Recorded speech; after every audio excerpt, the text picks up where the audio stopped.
This is a long time coming. What's going on, everybody? KazamaFury. It's been a while. I don't know if anybody can get these notifications that I'm actually live because I know it's been far and few between.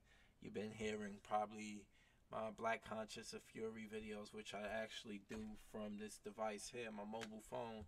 So, because I've been in school and everything, but right now I'm on a little bit of a break from one of my jobs, so that means I can still dedicate my time to studying. You got to see me walking my dog, and I'm actually trying to recite all of this stuff in my head right now about being an EMT. Trying to study that. It's hard work. So forgive me if I've been away from this, but it's for good reason. So right now I'm learning how to use the sample chart, which is like a and like an acronym for sinus symptoms, allergies, medications, pertinent past medical history, last oral intake, events. But before you get those, you have to actually find out what the P Q the OPQRST is. And yeah, so it's a lot of work. So I can go down the line of it in my head, but I was freaking out because Thursday I just was having brain farts because my damn instructors kept making it, making me nervous and stuff. Instead of walking through knowing the basic things that helped me through the basic ones, he was complicating it before I actually got it down. But now I've been trying to study it and see what's going on. So it's hard work. It definitely is. So how's everybody doing today? Let me know if drop a comment. I want to test out this new layout I have here and stuff and see, make sure it pops up on the screen in real time so you might be able to see your real chat. I'm trying to step up my production game here. So it's been a long time. So I don't know, like I'm not gonna even lie to you guys. I thought being an EMT would be a lot easier for the simple fact that I thought the paramedics handled a lot more of the heavy weight. But it's a rude awakening, but for good reason. I'm not gonna cry about it, but oh my god, it's such a hard thing. If I get through this, boy oh boy, it'll be rewarding. So, damn, they just have me. Let me see, restore chat. Let's see how this is going. Let me check because I don't know if I'm getting any chat and on this thing because YouTube is funny like that. Before I really get into how I feel about the whole Resident Evil 2 remake, which initially I don't have any big issues with. So, how you guys are doing?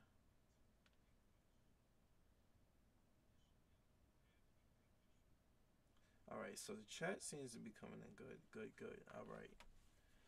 So I don't know, like I seen the clear gameplay footage of it, and I'm like, okay, I like this, but there's something. Ooh, Hoth Rebel. Oh, I can see it on the screen. Yeah, I got a green screen a couple of weeks ago. I know I haven't been posting much videos for me, and I can actually see it, so it's working. I can see the thing. Yeah, I got a green screen, or I just ordered a green curtain, basically, and it came with clips. Amazon is your friend. Thanks, thanks for thinking it's cool, man. Amazon is your friend. I was able to get a green screen from there. I got the Logitech 1080 camera, which can do it, and I'm learning how to use the OBS. And whatever you don't know about OBS, you will find on Google. You will definitely find on Google whatever you don't know about OBS. Like I was able to figure out this just minutes before going onto the stream. I went on YouTube and one of the YouTubers told me about this program basically on the video, and I'm able to see comments in the stream now. So it's steps, it's baby steps, but I'm doing it. So like I'm saying, EMT school is not easy, but I haven't given up on it, and I'm not. I just had to take. I studied yesterday, But right now, what I'm coming across is learning the hands-on stuff. Like I have to tell people like this. Basically, I have to use the anagram, sample anagram. The S, sign the symptom. The A, do they, ask them about allergies. M, medications. P, past medical history. L, last oral intake. E, events. But before you ask them that, you got to first ask them the sign and symptom, and then you got to ask them the onset. Which, what were they, onset is what were they doing before um, this incident started to flare up. You got to ask them the provocation. Like, has there been anything you've done that made it worse? What's good going on, hard donor? You have to ask them anything that's made it worse, or if you've done anything that said, that made it better. Um, you got to ask them, like to the cue. You got to ask them like the quality. Like, can you point to this for me? Can you point to where you having the discomfort at? You got to point. You got to ask them that, and then you got to also ask them to basically, is it affecting them any place else? Which is, the radiation relief or anything where the pain's radiating from, and then you got to ask them the severity. You got to ask them the time of how it goes. So it breaks down like this. So I'll come in and be like, "Hi, I'm Kareem. I'm from the ambulance. What seems to be your discomfort today?" He'd tell me he's having chest pains, and I tell him, well, I ask him, well, what were you doing before this happened? He was like, oh, well, I was just, I was just outside mowing the lawn and whatnot. So it's like a thing. That's the onset. He'd say he was mowing the lawn, and then you ask him, well, have you done anything? Has there been anything that's made it worse, or anything that made it feel better since this happened?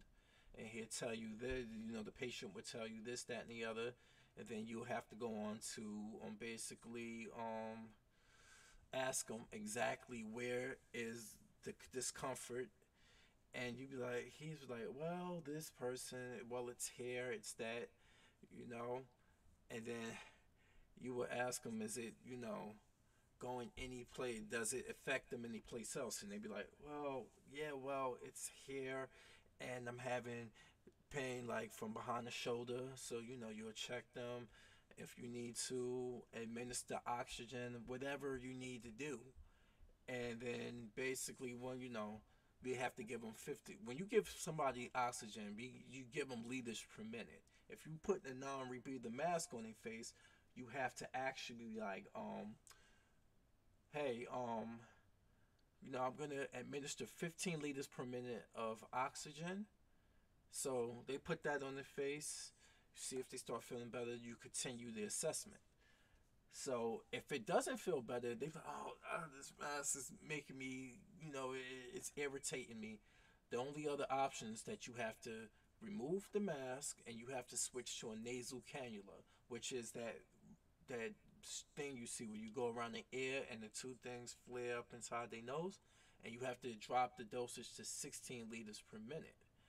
And from there, if that works, if you once you administer that, you continue your assessment, and then you ask them, basically, hey, how was your discomfort? How is your discomfort? Was it constant, or does it come and go? Then they tell you that, and then you finish the sample anagram where you left off at S, and now you have to ask them, do you have any allergies to any food, medicines, or anything of that nature? They tell you yes or no. If it's yes, you ask them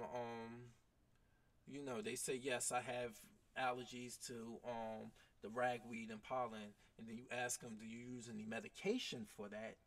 And they was like, yeah, well, I use Claritin over the counter and stuff, and then I use albuterol. So if they say albuterol, that's asthma. I know that because I'm asthmatic.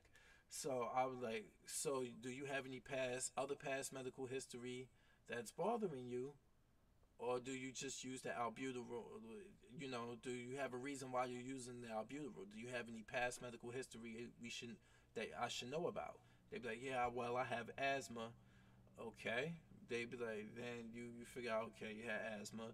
What is your when was the last time you had anything to eat, or the last time you know used any medicine towards that? And they tell you, yeah, well, I ate the last time I ate was this morning, you know, and I had this, that. They said they didn't have any food allergies, so anything they ate shouldn't be the issue of it. And then you ask them what were, in correlation to their the onset, you would ask them what were they doing before the incident happened. What trace back your events. What were you doing just before that? And they can tell you, you know, what they were doing. But sometimes you have to ask them something. If they don't have any other things, you ask them, do they use any recreational drugs and stuff? Because that can be. It's difficult. As you can hear me ramble on for the last 15 minutes, this is difficult. I'm doing really well with you guys because there's no one here and it's me going off the top of my head. But when they in there and they trying to stump you and stuff, but they not giving you enough hands on, I'm freaking the fuck out right now. So that's that. That's what I've been up to for the most part. But let's get into this Resident Evil talk right now. Like, when they dropped the E3 trailer and I seen Leon and stuff, I was like, wait a minute. The part when the sheriff was fighting with the zombie and got bit, and Leon shot him, I was like, oh boy, I hope they don't change too much around that makes it too different from the original. So I'm like, okay. I was kind of iffy on that. Then the more I started seeing the gameplay footage, and I'm like, all right, it's over the shoulder like everyone thought it was gonna be for the most part. And I was like, okay, fine, fuck it, whatever. And I started seeing more of it. And then you always notice when you watch any game demos being played by the developers, they always play their worst. You know why? Because they want you to feel like you're in a state of helplessness. But you may like look at yeah, like case in point, look at Resident Evil 7. Like there's a difference. Like you were able to hide from Jack Baker, but in this game here, it's a little bit different. So the developers always play.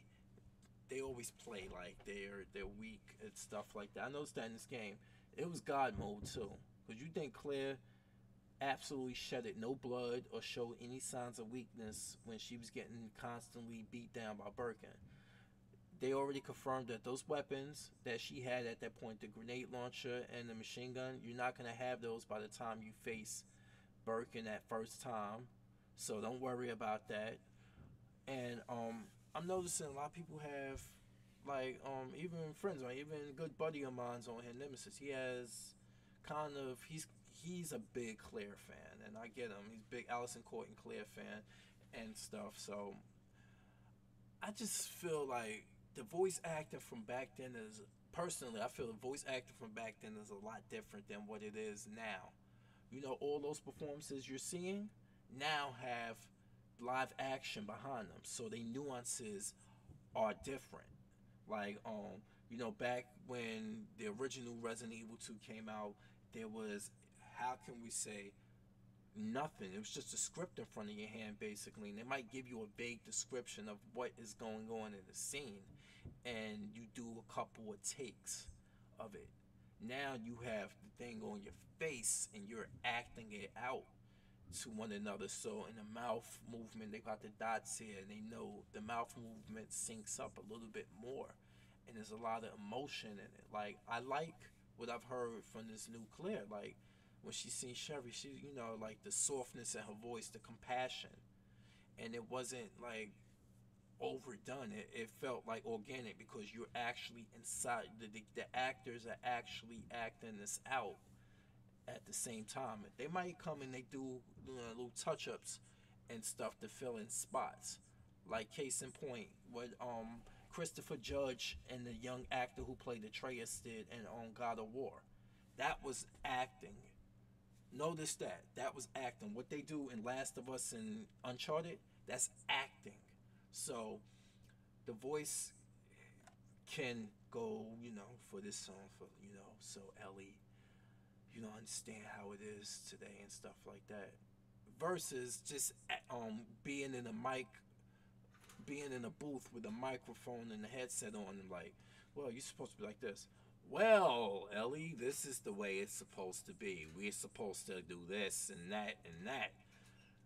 Now you can actually be there in the moment, and you can actually feed off of one another and get the right nuances. And all of this is coming from, this is what the directors want. So if there's anything, I can't really be mad at the voice actors too much for that. You got to take this over to directors. The directors are pretty much directing a movie within a game. So they're like, we need you to evoke this specific amount of emotion. Well, you're speaking from this inner voice inside your head. Sorry, my dog's in the background making noise. You're speaking from this inner voice, and this voice is coming from your head. This is what you're saying inside your head. This is not what you're gonna convey out. Like, there's a couple things. Remember Resident Evil 2, when Leon first ran into the liquor, and he looked up and he said crawling, and he was like, he didn't say nothing, but you heard his inner thought go, "Oh boy." Yeah, like stuff like that. I seen that happen at least twice. I think that happened the most twice during the interaction with Birkin for the first time. Like when Sherry was like, "You need help," and she looked behind. She was like, "What?" And then she looked. She heard Birkin behind her, and then she got up and looked. And she's like, "Oh my god!" But you see her like she with her hand was shaking when she went to reach for her revolver before she jumped out the way and dodged that attack. That's physical acting that the voice is going along with. This is what the old games couldn't do anymore. They couldn't do those. I mean, they couldn't do those back then because of the limited technology, basically. So I'm fine with the voice acting as long as it continues to evolve because this game has a different style compared to the old Resident Evil games. Like they're using the same technology almost that they use in the CG movies. Like all the CG Resident Evil movies were basically they were all physically acted out for the most part. They were all like acted out, motion capture, the movements, all that, the interact with everything. So far I can't be mad at the voice actor. I'm just hoping everything's consistent from here on with the game. Let me know. What do you think, guys? Of personally, what you think of the Resident Evil 2 remake so far, with the clear gameplay reveal, with the revelation of Iron Chief Irons looking more creepier, looking old, which he looks more like a creepy old chief that's losing his mind. He's corrupt. We all know he's corrupt. Brother paid him off. He let this shit. A lot of this is happening because of him. A lot of it is because he just took the money and allowed Umbrella to just do what they want. So let me know. Like I'm reading the comments here. Let me know what you think. What's going on in the what you think in the of this remake. Because right now, and I'm like, Capcom has bad.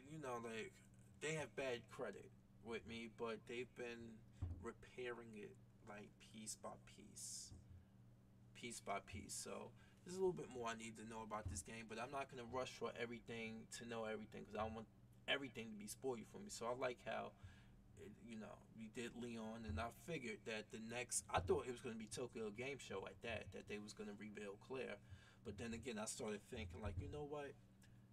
They showed us basically the picture of Claire at Comic-Con, so that must mean something was gonna be ready for her sooner than we thought. You understand these demos? Any grievances you may have with it? You think the remake? Hey, next gen council, how you doing? I think the remake is going to be a classic. I definitely hope it is. Like I'm not that. I like to be honest with you. I've become less and less pessimistic the more I've been seeing. You know, I'm not like, oh my god, I'm not like jumping for joy and everything, but that comes with age. I'm old, so I can't be too excited about this. I'm just the really thing I'm want to see is they've seemed to put a lot of detail into this. They figured if they not gonna do the RE1 style remake of this game, they at least gonna like their attention to the background detail is going to be very important. I want to see how that scene looks once Leon and Claire get separated and the city's burning and you trying to escape and you get to Kendo's gun shop and all this. So I want to see how different and how detailed that looks. That's what I'm looking most forward to seeing as well. Like Raccoon City as a living, breathing, background. Some parts I've seen it reminds me of like certain parts of Chicago. Let me see what else you said. You said fixed camera angles, excited for the new content, the arrangement of areas and fresh look of settings. Yes, yeah. I'm figured if you're gonna do it completely, if you're gonna remake this game and reimagine it, you know it you gotta walk that line of putting your own vision into this, but paying enough homage. Because I figured if you're not gonna give us the exact same game, yeah, we're gonna see Kendo and Ben. I think like us knowing too much too soon is a bad thing. It's keeping mystique because when they gave us just the Leon demo just gave us that. What were we saying after that war off? Where's Claire? We want to see Claire. Claire's the next one we want to see. Now people like, oh my god, I want to see. We seen Claire. We seen Birkin. We didn't expect to see Birkin. We seen Sherry already, a little glimpse of her. Now we want to see Ada and stuff. And then when Capcom's like, look, Ada's gonna take a little bit. We had to search low and wide to find the real, like the right face actor for her. Some people even say I think it's lazy that they not designing characters from the ground up. I can see where they're coming from with that, but you know, it's if they pretty much are doing all actors based off of real people, like Patrick LeVar, Jordan McEwen's likeness as both Claire and Marvin, and then I forgot the young actor face they got for Leon and stuff. I want to see who Chief Iron's face is based off of and Sherry's now. So it's a lot of stuff. It's cool how they're gonna do this. And let me see.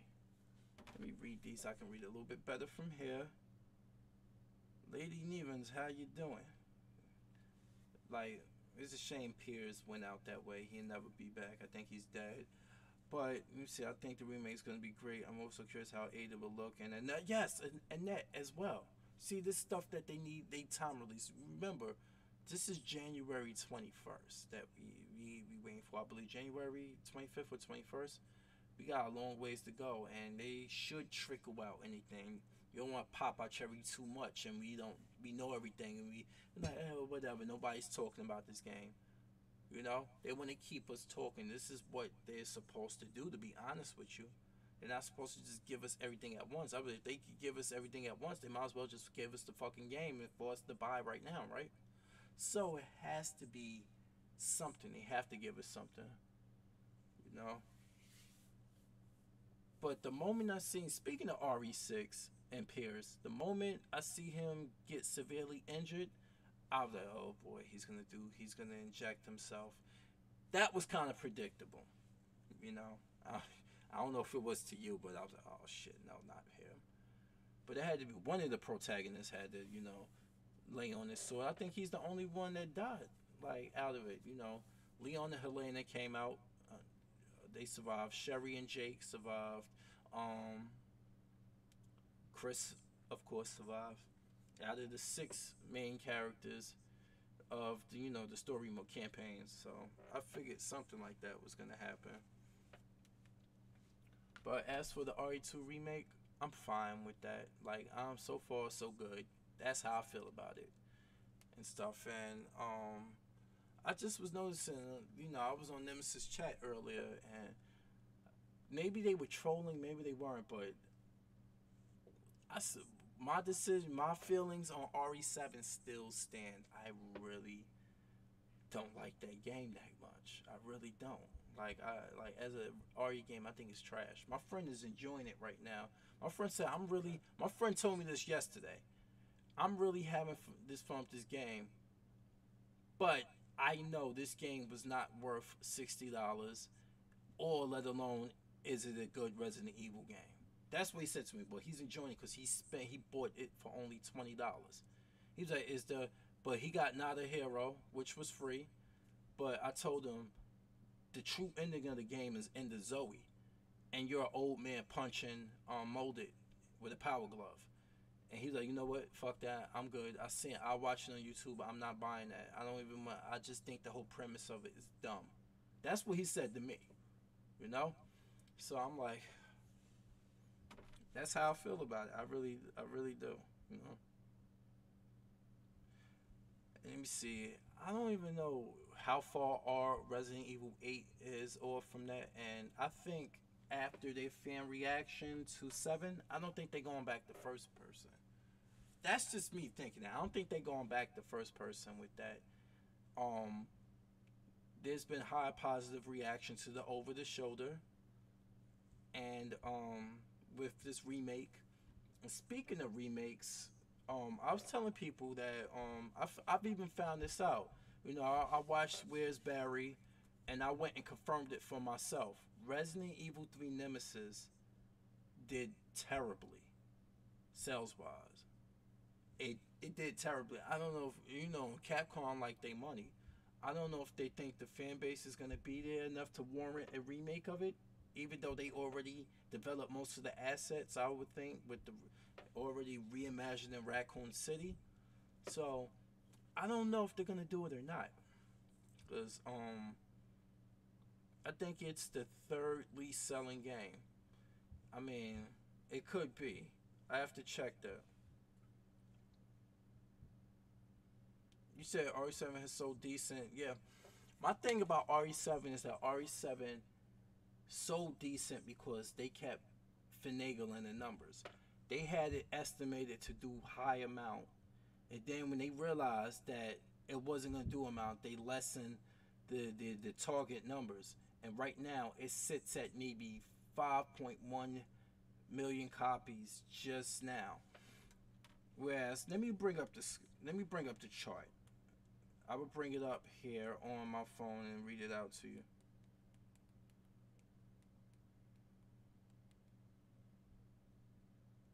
Give me 1 second. I'll bring it up now.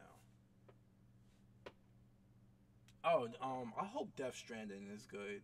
Yeah, the more I don't know about it, the more I'm intrigued. I'm like, what is going on with this game? I get your career, your Korean bodies, you're doing this, but what is so special? And why in that picture is Sam older with the older Lindsay Wagner? But when he sees her, she's young, and then he seems to be younger, and then Leah Sado eating one of those things. I'm like, this is some crazy shit.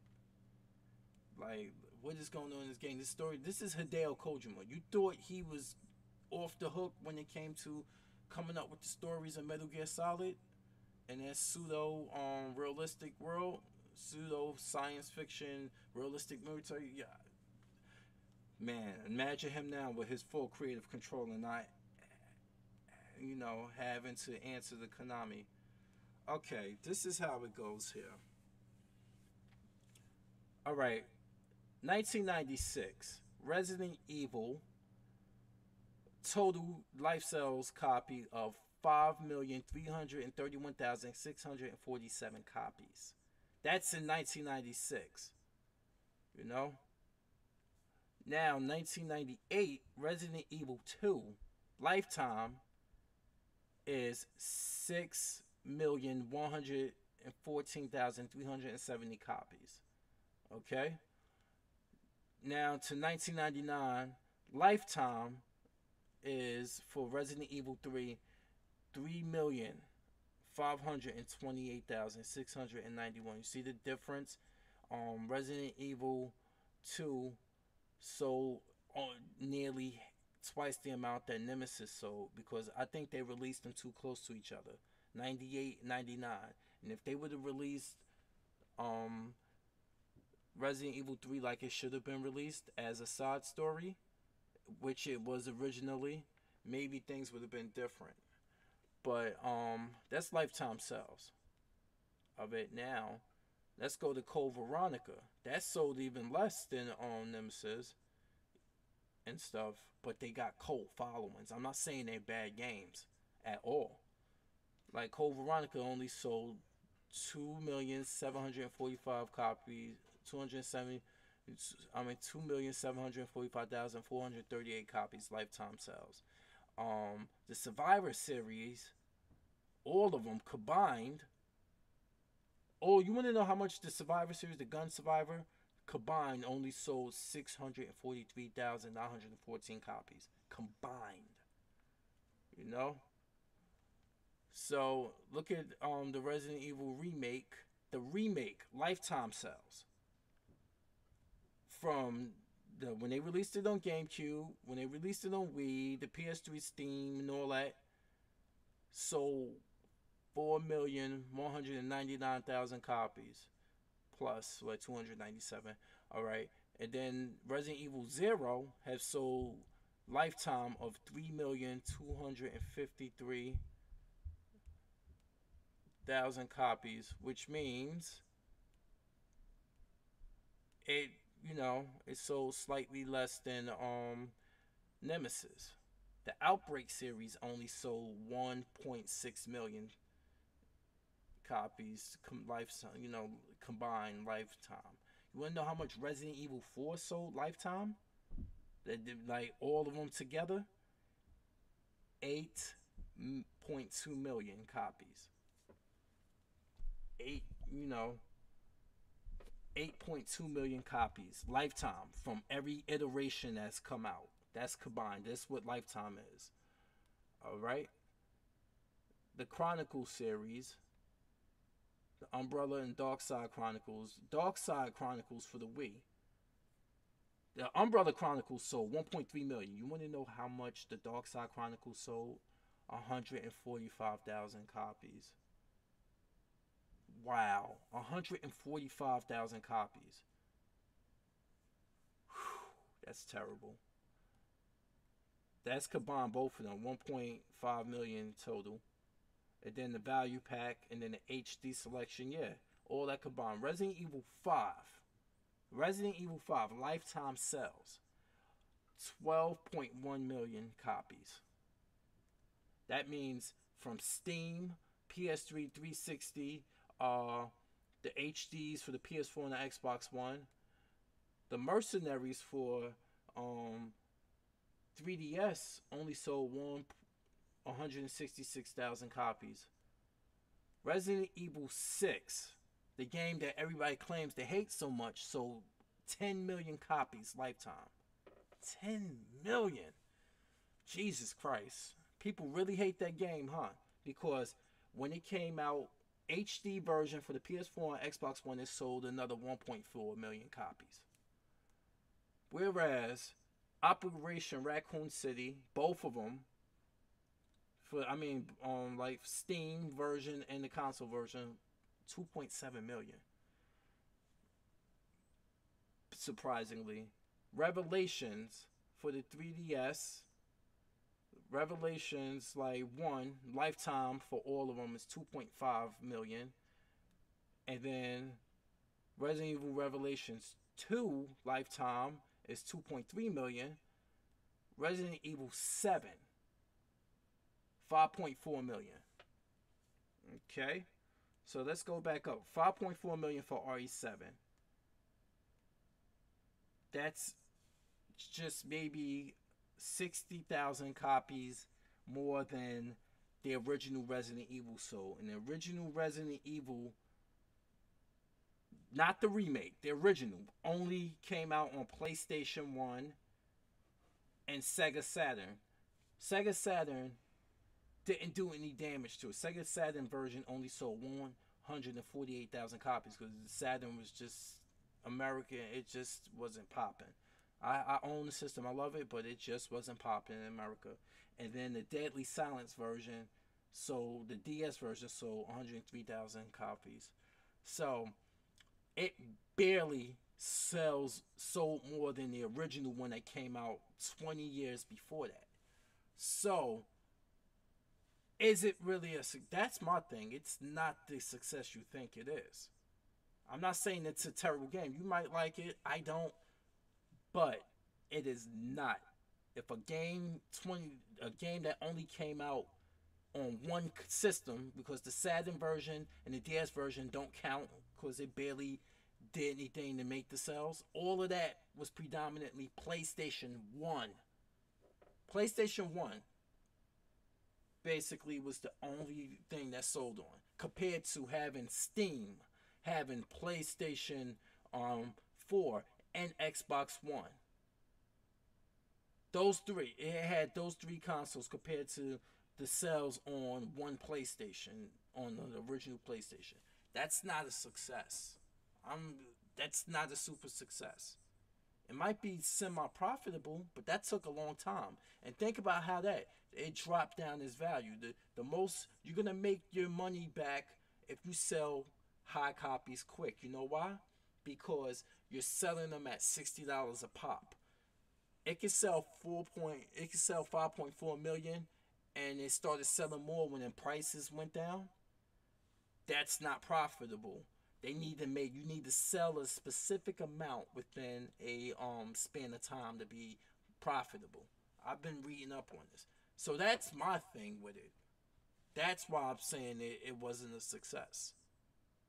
It's profitable, but it wasn't a success, especially compared to the games that um, everybody claimed to hate, 4, 5, and 6. And don't sit here and try to blame it on the Call of Duty market, because remember, Resident Evil 4 inspired Gears of War. There wouldn't be no Gears of War without Resident Evil 4. So who's biting off of who when it comes to third person shooters? Cliffy B said Metroid Prime and Resident Evil 4, especially Resident Evil 4, is his biggest inspirations for making Gears of War. So that game, you can say what you want about Resident Evil 4. Resident Evil 4 was influential. It brought us Gears of War, and it made third person over the shoulder shooters popular. Resident Evil 4 did that. Despite, oh my god, it's not Resident Evil. You can say that, but you and I won't argue with you over that. But you understand, it's all dollars and cents with Capcom and stuff. Remember, 6 sold 10 million copies. 5 sold 12 million. That is off the chain. They look at stuff like that, and you wonder why they went back to over the shoulder perspective for the remake. Because they tried something different. I applaud them for trying something different with RE7. I applaud them for that. It just didn't work because I think other factors in the game. It ain't just the perspective. It just felt so unattached. That's what happened. No, it's okay not to like a couple of things and stuff, but let me get back to let me get caught up with the chat. I'm sorry, I was reading all of that. Okay, let me get caught up with that. Yeah, Next Gen Council, how you doing? You said RE7 is so decent and people still play to this day. Well, people still play RE4, 5, and 6 to this day, so I don't. RE7 was a sales flop, Princess Zelda said. That's what I was explaining for the last 5 minutes. Lady Nevens, I hope they don't go back to first person. I don't hope. I hope so either. I don't want them to go back to that. You know, bless their hearts for trying. You know, Hoth Rebel. Do you think Death Stranding be good? I really want it to be good. I just think it's gonna be weird as fuck. You know. And then Princess said they better not go back to first person. Heart Donor was like, I hope so too, lady. All right. Next Gen Council, I don't mind first person. It just was too slow of a first person game. Very sluggish. That I agree on. I think that's what kind of took me out of it. And people want to complain about the tank controls. The tank controls, they brought them back for RE7. But now you in first person where you can barely see what the fuck you're doing. They brought back the tank controls in RE7. All right. So Hard Darner said RE7 should not have had the name RE7. Yes, I'm saying it's a good game. It's just not a good RE7 game. And you hear me and thousands of other people say that. Okay. And Death Stranding, you said Next Gen Council, you said Death Stranding. Hope it will be fun. Yeah, it should be a good story. I don't think Kojima has made a story that I wasn't invested in. I think it's the weirdness, the turns, the swerves, the social political messages he put into his stuff. I like Kojima stuff. And that first, VR was probably the reason that RE was first person. I think it was basically VR cash grab. Have you played it in VR? Have you seen the playback? It looks worse. I think the graphics look okay normally, but watching somebody play the VR version, it's horrible. I guess you have to have the helmet on to fully get the grasp of it, but to actually watch the playback, it looks terrible. You know?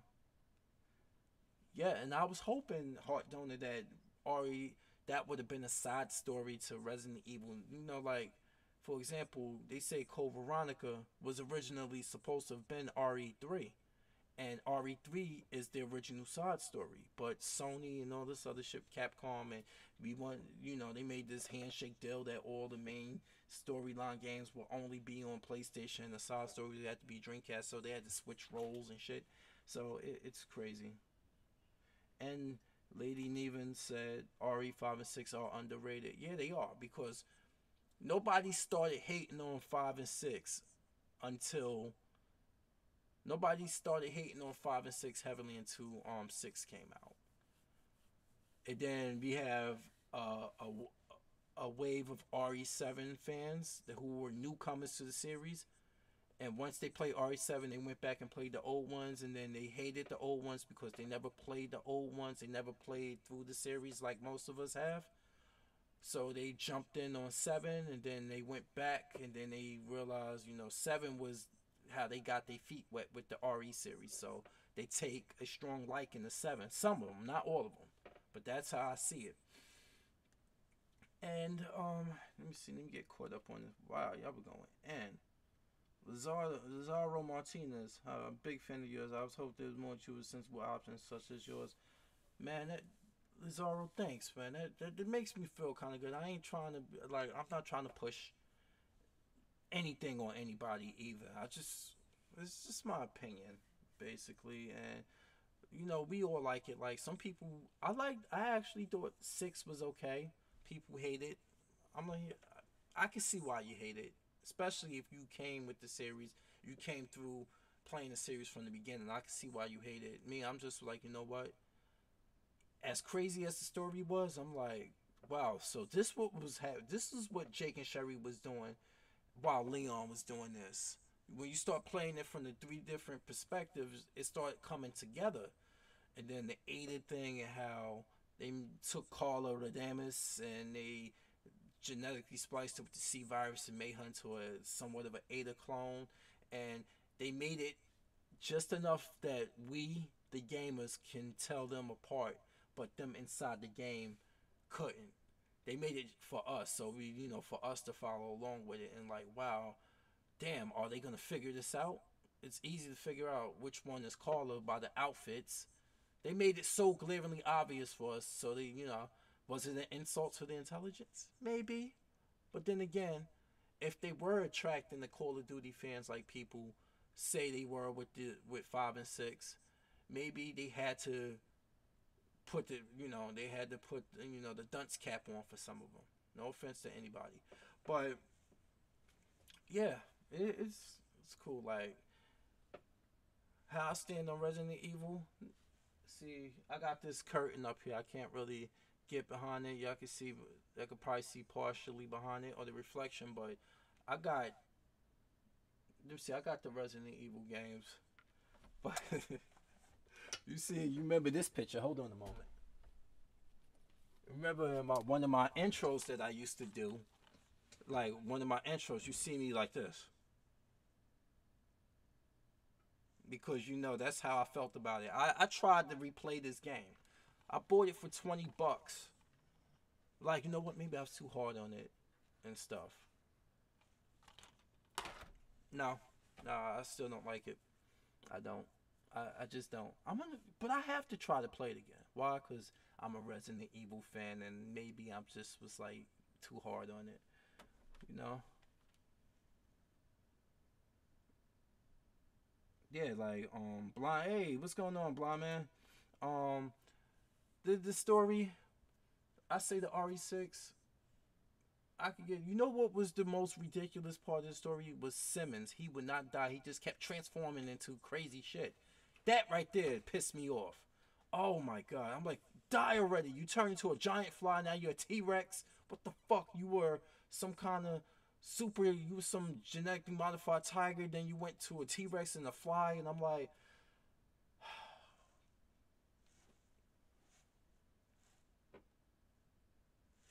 just die, motherfucker. Die. You know? Oh man, Simmons got on my motherfucking nerves. You understand? Woo, he got on my nerves. Let me see. Remember, part of the storyline is that G. Birkin did impregnate her with those G embryos because they have the same DNA bond because that's his daughter. They had to. They used the serum to kill those embryos, but they already. She was sick, too sick. They done rewired her DNA enough, even though they killed the G embryos.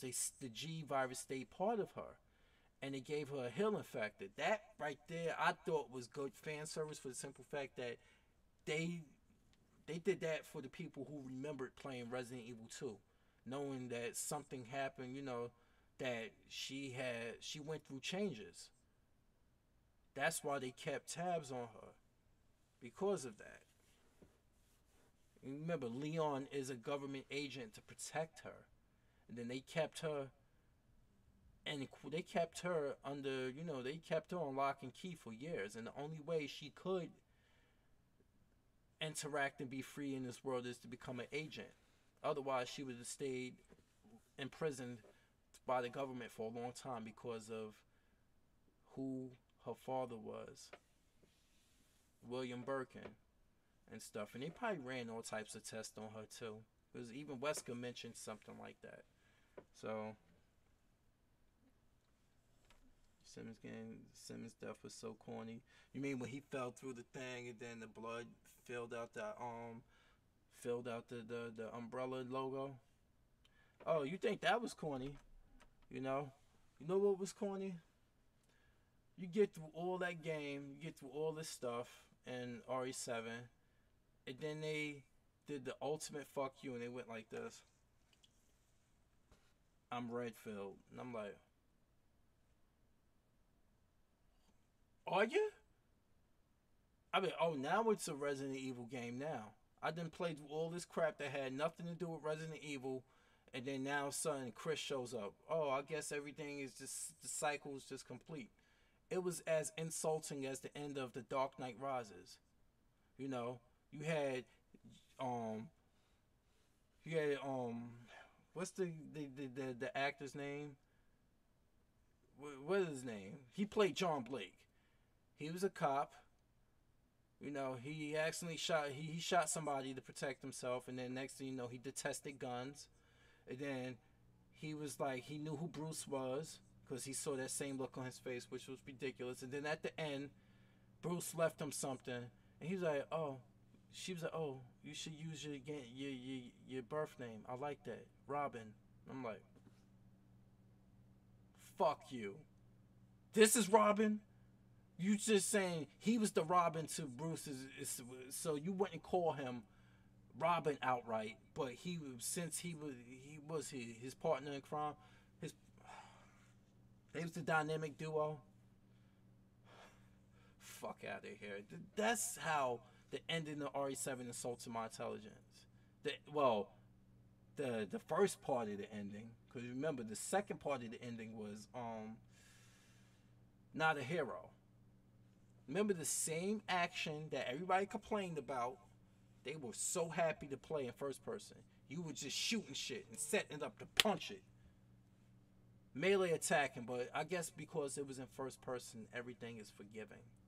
That's how I felt about how the hypocrisy between the action that was in 5 and 6 versus not a hero. And that was the end. That was the continuation of the storyline, because it didn't end with Ethan. It ended with you going finding Lucas. Well, you thought it did, and then you find out the true ending is Zoe and her uncle showing up, and this guy could beat up anybody. He's just like the most jacked old man I've ever seen in my life. And then he finds voodoo dolls that make him more defensive and make him more stronger. And he eats worms, and I'm like, and then he's punching molded with his bare hands. Whereas Chris, not even Chris, the poster boy of anabolic steroids, couldn't do that.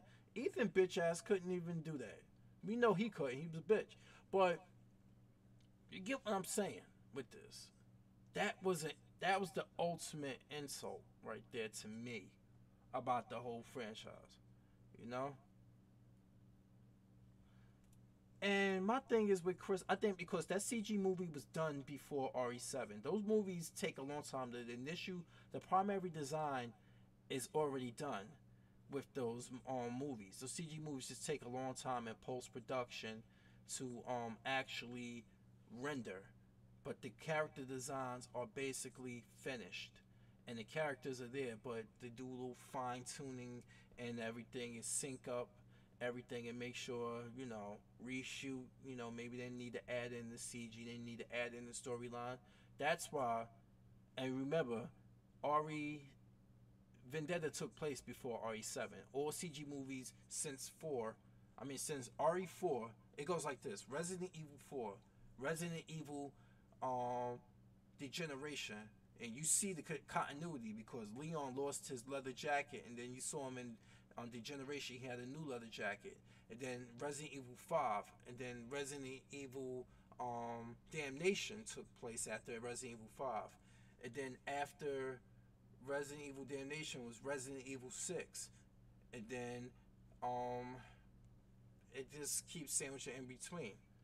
Then after Resident Evil 6, the game, came Vendetta, and then RE7, the game. So it is weird. I don't know. That's how I feel about it. I'm really looking forward to seeing how this RE2 remake, the final product, is on this one. But I don't think they're going back to first person mode either. How you feel about that? Let me see. Let me catch up with this. Let me see.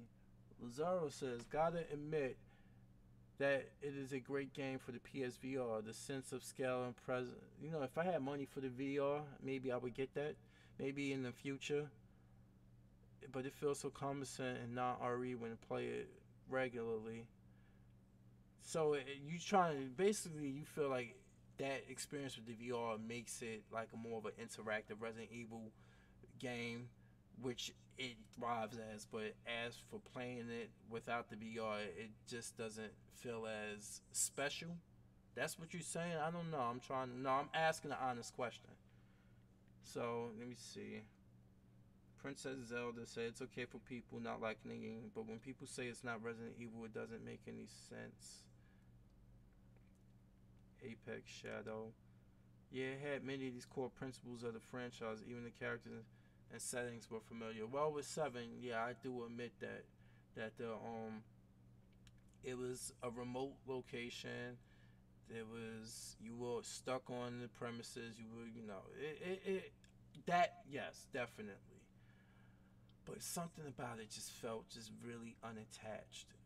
Like the core principles of it were there and stuff. But my thing is that how many fucking, like, where does this molded come from? Like, and who's the connections? Who made this shit? If they would have went more into detail of who created this bioorganic weapon, This little girl that can remotely turn people into different things. How she did she specifically choose what Marguerite turns into a spider pussy?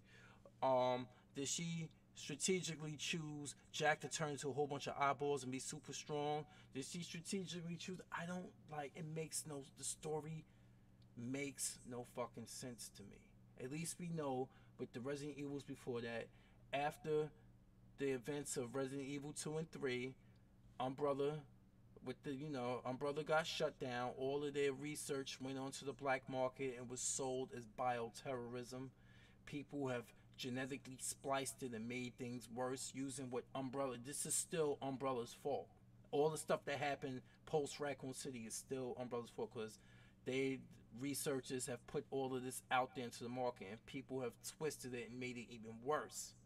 Whereas 7, I think 7 does have connections to that, but they need to properly explain that. This game didn't explain shit when it came to how this molded came to be. Like, what? That's what I'm talking about. If it would have done that a little bit more coherently, I would be like, you know what, this is solid. But when you can't follow a story, and the story's ridiculous, and you going out there, your wife been dead, legally dead for 3 years, and she pops up out of nowhere, sends you a message, and you don't go with the police and the SWAT team, you're a fucking idiot. Like, who writes this shit? So there's a lot of stuff about it, and it ain't the quality of the game that pissed me off and made me think the game sucked. It's the writing, it's the narrative of the game, the lack of originality when it comes to like the whole Texas Chainsaw Massacre thing, with them around the table, all the other shit that we all see. That threw me. That right there really left a sour taste in my mouth. Remember, you know, originally Alone in the Dark was the shit. Resident Evil came and took everything Alone in the Dark started and made it its own and added a lot more to it. And then Resident Evil became the trendsetter and stuff. And I know everybody gonna mention, remember, it's Sweet Home. But remember, they couldn't do Sweet Home because Sweet Home is based off of a Japanese movie. And they don't have the rights to that no more. They made that game based off of that movie, and Capcom don't have the rights to that movie, that movie franchise anymore from back in the 70s or 80s, whatever. They don't have the rights to that no more. So Resident Evil had to become its own thing. The producer of RE2 said that. He was like, the director and producer said that, like, yeah, we would like to remake Sweet Home, but we can't. We don't have the rights to it no more. This is why there hasn't been no HD versions of Onimusha, because they don't want to pay Takeshi Kaneshiro, who plays Samanosuke. They don't want to play the actor who was Jubei. They damn sure don't want to play John Reno, who's still alive. The actor who played Jubei, he passed away. I forgot his name. He was in the movie Black Rain. He played Michael Douglas's Japanese. He was in that. I forgot. Black Rain took place in Japan with Andy Garcia and Michael Douglas, and he's going after the Yakuza. The guy who played Jubei, he was old. He was older by this point, but he was in that movie. I forgot his name. And then Onimusha 3, they have to pay Takeshi Kaneshiro a lot of money to his estate. He's still alive. He's only 46 years old. He was Samanosuke in Onimusha 1 and 3. They would have to pay him a lot. They have to pay John Reno, Leon the Professional. They have to pay him a lot of money too. This is why Capcom haven't done anything. See, they don't want to pay for the rights to get Sweet Home back and do a proper remake to Sweet Home. They sitting on gold mines, but they don't want to pay people. They don't want to pay for Sweet Home. They don't want to pay for the Onimusha HD. You know how much the Onimusha set would sell? People been dying to play Onimusha for a long time. So I don't know. Let me get caught up with the chat.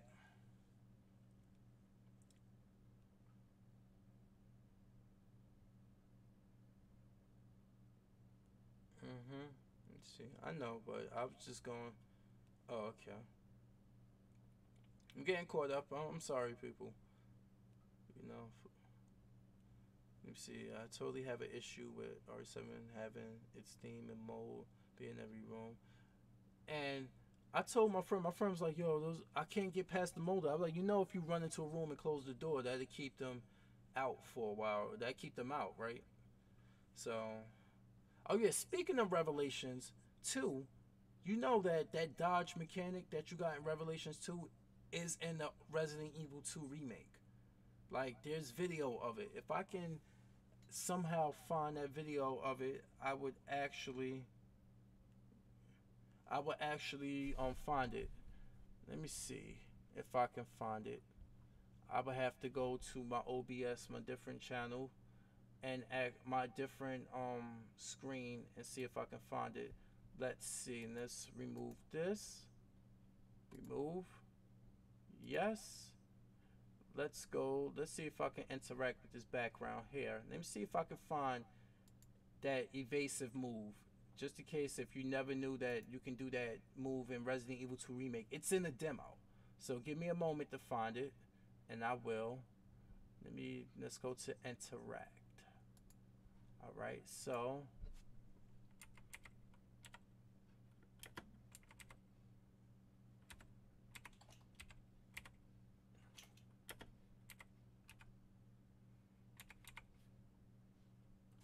let me see. Let's see if I can find this. Maybe if I put dodge.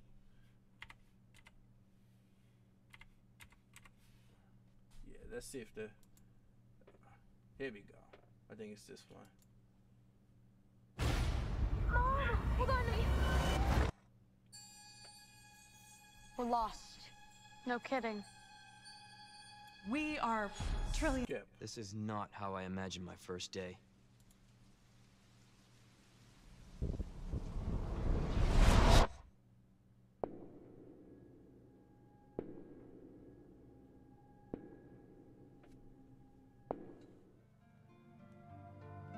It seems like a lot of new mechanics are being added to Resident Evil 2 and a lot of new storyline changes. Now of course with it being a remake people expected this, but we didn't know exactly what was going to be added. Lately we found out there's going to be recipes using gunpowder, reminiscent of the system from Resident Evil 3 and 7, and also we found out a plethora of other things such as the fuse box system from Resident Evil 7 being introduced to Resident Evil 2.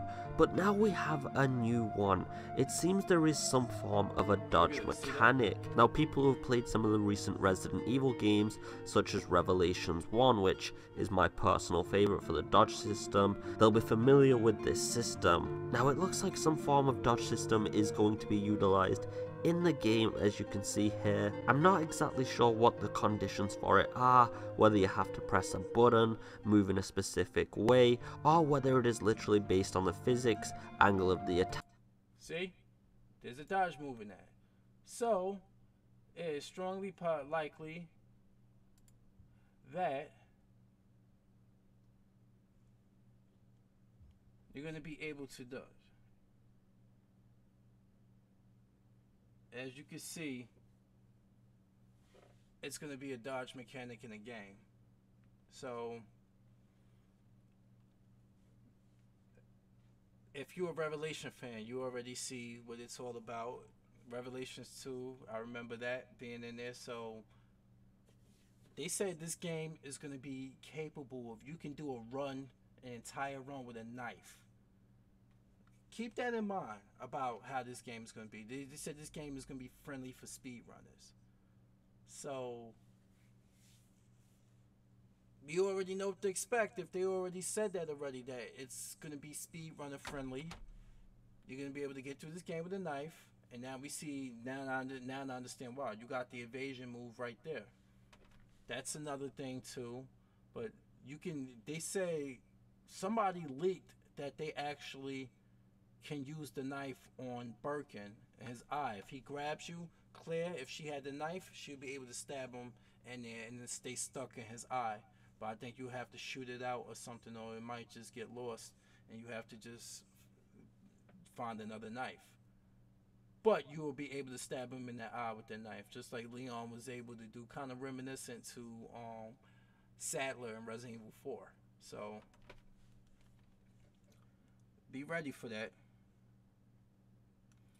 Yeah, and as for the darkness in the RE2 remake, I have a problem with that darkness too, but I'm thinking that thing on the wall, that fuse panel, is in this version of Resident Evil, it's not for no elevator or anything. I think this is for, because you use steps in that type of, that museum. I ain't seen no elevators in it. I think that is for the power in that area, because I've seen other areas that are well lit. So I'm thinking eventually you're gonna find things, and you're gonna eventually illuminate different areas of that game, which will probably open up more puzzles and open up other aspects of gameplay. So I'm thinking you're gonna be able to see more than what you think. They only shown us what they want us to see. What they want us to see. They basically shown us that they're gonna show parts. And think about it. Remember the flashlight aspect? What does that go back to? Resident Evil 3.5, when Leon was possessed, the version that they canceled before RE4 came out, and that whole thing with the flashlight and then shooting and holding the flashlight. That's the exact thing. They got that from now. I'm glad to see they are using their past games to actually influence a lot of the narrative of this game. So it's gonna be something to see. In time, hopefully, we'll be able to get through a lot of this, and we just see more and more as it go and stuff. So I'm just like reading the comments here. I gotta change I'm gonna change the text eventually to something, or I'm gonna try to expand it a little bit more so I can. Let me see. Let's go to chat so I can read it a little better off of the screen. All right. There we go. So I can read it in real time and stuff. Wait a minute, what are you talking about with Indiana Jones?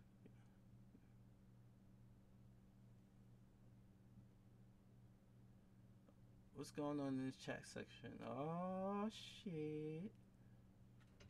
See, Princess Zelda, MC B movie horror. Yeah, that's what most of Resident Evil is inspired by. B movie.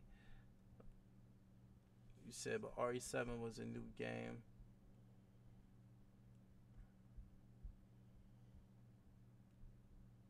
Okay.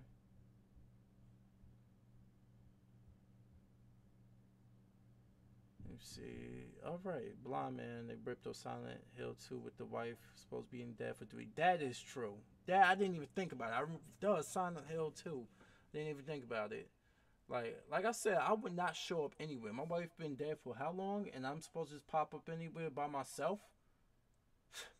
Ethan's an idiot. He really is. Alright, so Lady Neven says she hated all characters from 7. The only one that she had potentially Zoe. Yeah, why I said that like months ago, that Zoe was probably the only character I really cared about, because she was like one that was really innocent in this one and stuff, and it was devastating when you chose Mia over her, for the simple fact that that woman, like, basically, she walks you through all of this. She walks you through a lot of this stuff. Even though she was constantly being beat down and tortured by her own family under Evelyn's control, she went through a lot, you know? Then, let me see, Revelations 2 did well and returning to its roots. And you see that move I just showed you on RE2, that was that, you can invade like them, you're going to be able to do that. And then, Lazaro, you said, I totally had an issue with RE7 having its theme being mold and every room being full of dirt and shit. That's not terrifying, that's plain disgusting. Do some cleaning already. Oh man, yeah, it's just, no, we just gonna eat people now and stuff and we a bunch of dirty hillbillies and everything. Nah, I'm good. Nah. So Princess of the for being a low budget game. I did like the final chapter when Barry came in after Claire got injured, after she had to leave Moira behind. She got injured, and Barry was like, "Where's my daughter?" She was like, "I'm so sorry, this, that, and the other," while she was going into surgery because she was hurt bad. So Barry, you find out Moira was still alive. Barry came after her, and then Claire came at the very end to support, back up with the sniper rifle. It was cool. And I like Barry in that. Him, you find out, even though him and his daughter was only having their differences, they were more alike than you thought. I think that's why they butt heads all the time. Believe me, I have, everybody tell me how much I am like my dad and stuff. So,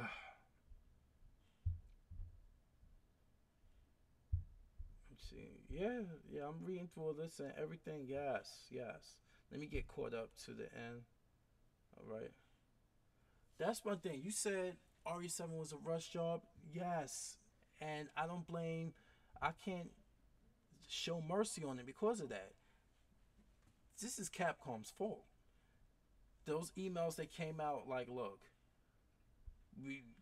delays are not permissible. Like, there were the email leaks about it. They knew this game wasn't ready.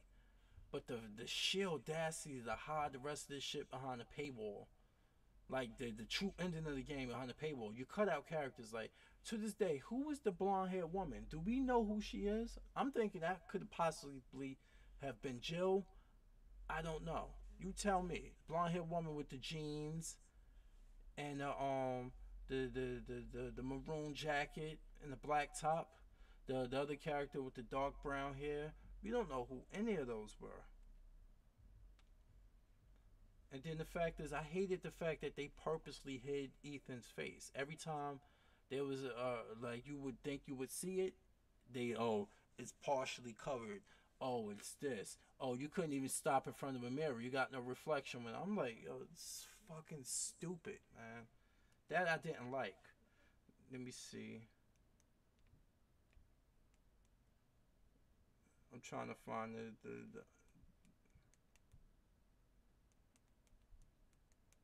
pictures of it now.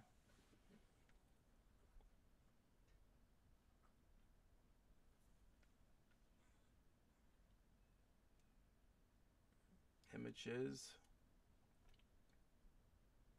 Like, I got a strong feeling that this could have been Jill. You already seen the Clancy pictures. I seen the picture of Clancy. Like, they made his face, but you never really got to see it in the game. But they made the face model.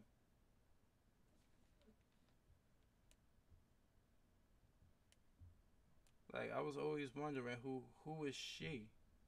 Like who is she? She was definitely part of Resident Evil 7. Was that how Jill was supposed to look with the face? How they do it when they did the photogrammetry, because they're using real actors now? Is this Jill? Like, who is she? Like, I never got the answer to that. They had even released it, like, who she is, but she was definitely part of the, like, was going to be in this game. I'm thinking Jill. Age range, late 30s. She's late 30s to early, like, maybe, late 30s to maybe 40. And her hair is permanently blonded now because of the effects of the virus from Resident Evil 5. Like, I'm thinking, like, who is that? Like, and then this too. Like, they had a couple of things I wanted to see.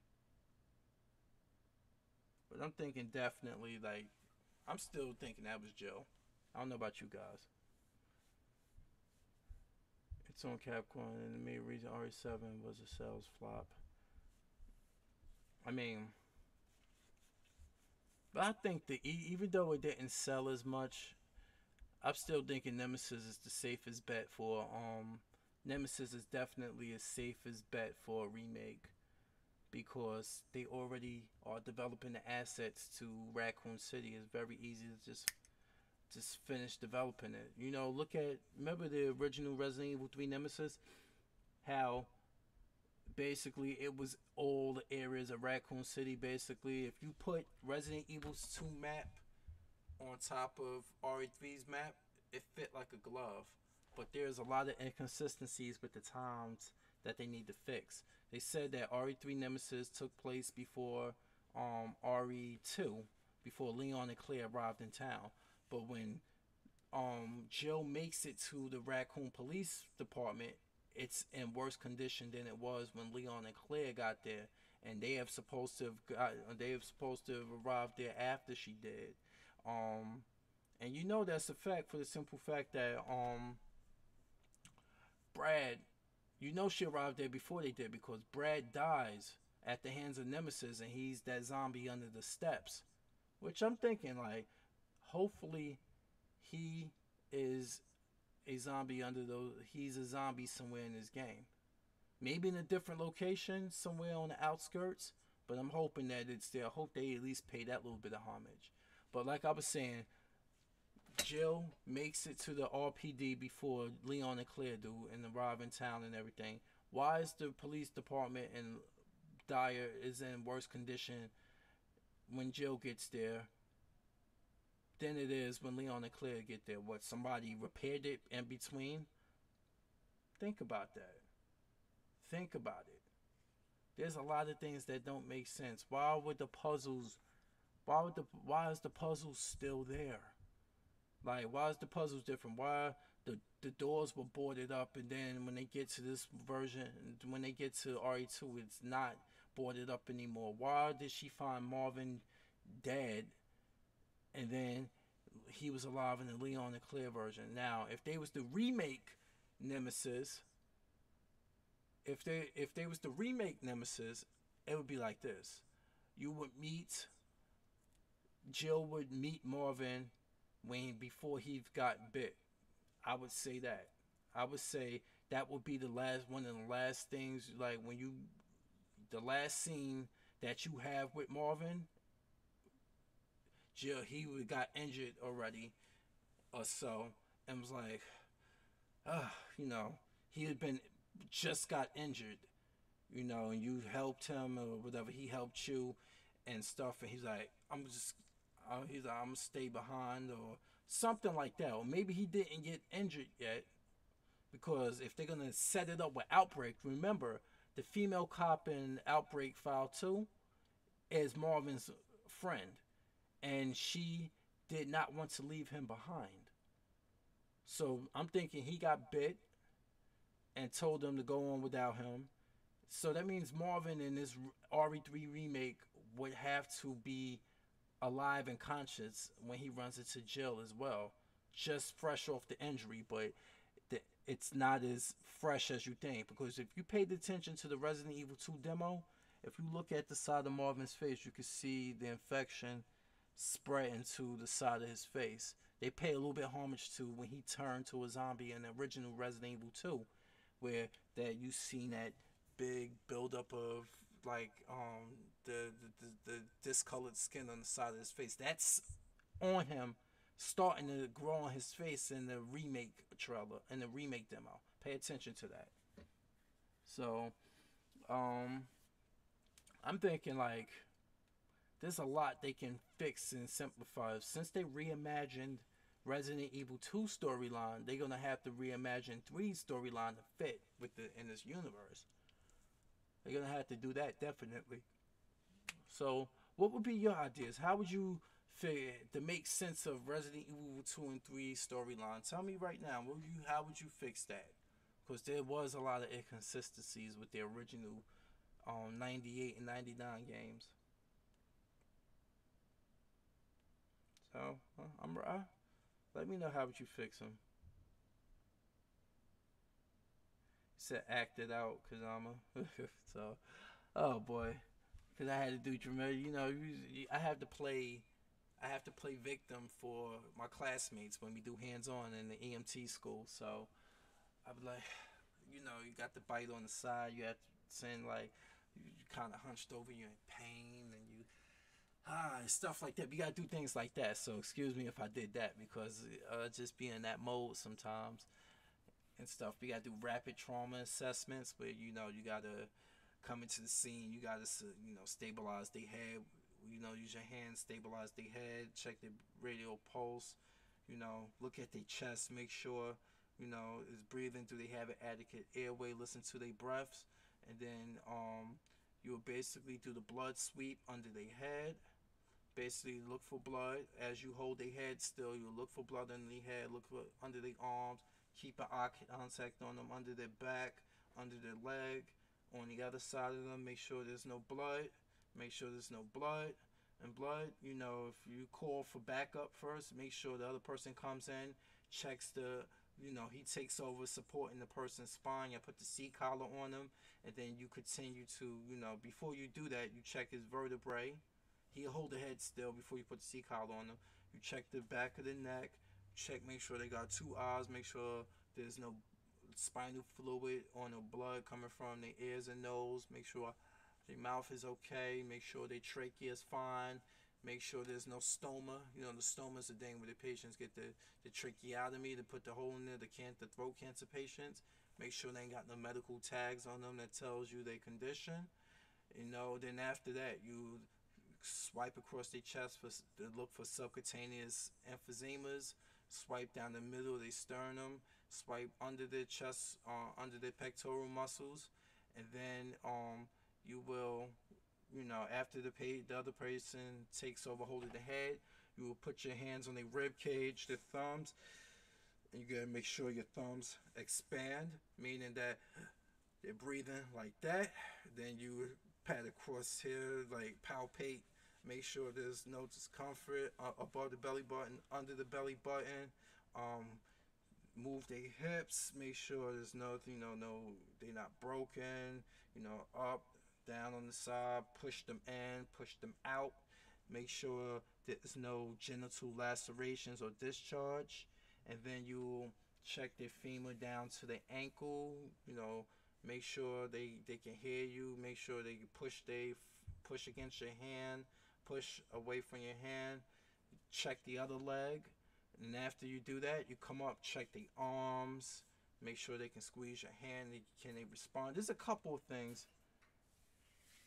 No, I was studying emergency medical technician course. That's what I'm studying right now. So I'm like, my test is at the end of this week. So I have to say this stuff out so I can know this and stuff. So after you check both extremities, after that, you have to turn the patient over to the recovery position, which is on their side, and you will check, you know, you'll cut their shirt open, you know, check their lungs under the scapula and in the back area, check their breathing sounds, make sure their spine, palpate and touch their spine, make sure you know it's not out of whack. You check for rectal bleeding. And then you turn them back over and you get them ready for transport. That's a rapid trauma assessment, basically. So I've been trying to learn this stuff along with the using, you know, talking to patients who got complications and getting the past medical history, the severity of their pain. It's a lot of work, and I don't think I know every. Wow, damn! I'm saying I know more than I thought I did, but I have to be able to apply it because I freak the fuck out when I'm being tested. I don't take tests well. Ugh.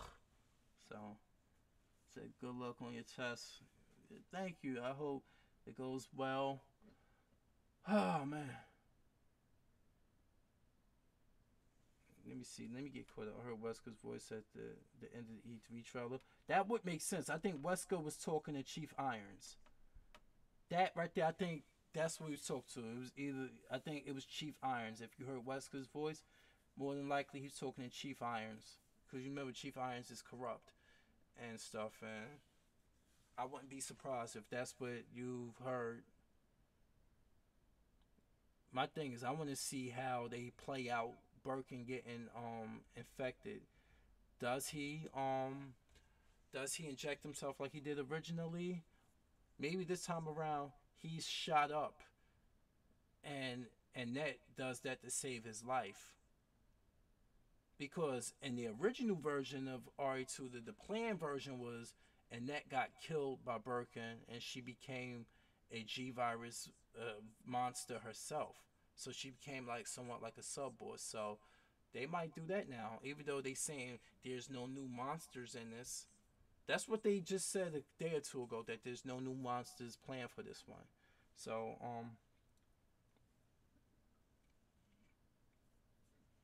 let's see, isn't Ada being shoved to the side by Mr. X in the canon story? Yeah, I mean, like, he injured her badly because she saved Leon and she shot him in the face and he just violently threw her down and she got severely injured because she went flying to the machine. I think part of it impelled her and like internal bleeding, but I forgot who patched her up. But Wesker had somebody save her life. Something Wesker saved her life and she got out of there. So he even gave her that grappling gun. That's Wesker gave that to her. That's why she, you know, she has it now. You said you'd tune in if you did the EMT study live stream. I would like, if I lived with somebody, I would like to demonstrate it and practice. But I don't have nobody but my dogs, and I can't practice with my dogs, right, PD? Chip, come here, boy. Chip, come here, boy. I can't practice with old man here. I can't. Come here, Chip. Come here. Come here. Come on up to the camera. Show everybody who you are. This is one of my dogs here. The other one's in the cage. But this is Chip right here. He's 7 years old. Say hi, Chip. He's my veteran. He's a rescue. He's a pit bull. His son is 70 pounds and some change, maybe. A lot bigger than him, a lot more energetic, doesn't know his own strength. He's a little bit more gentler. He's a little bit more older now. He's not that old. Oh yeah, I forgot. I gotta give you guys your Colsequin bites for your joints and your hip to make sure you stay all right. So this is Chip right here, right? Right, buddy? Right? This is one of them. This is one of my dogs here. As you can see, he's a little bit more older. He's a little bit more calmer. And you hear PD crying in the background because PD wants his attention as well. And if these look weird, I'm sorry, these headsets are green. Now he wants to stay.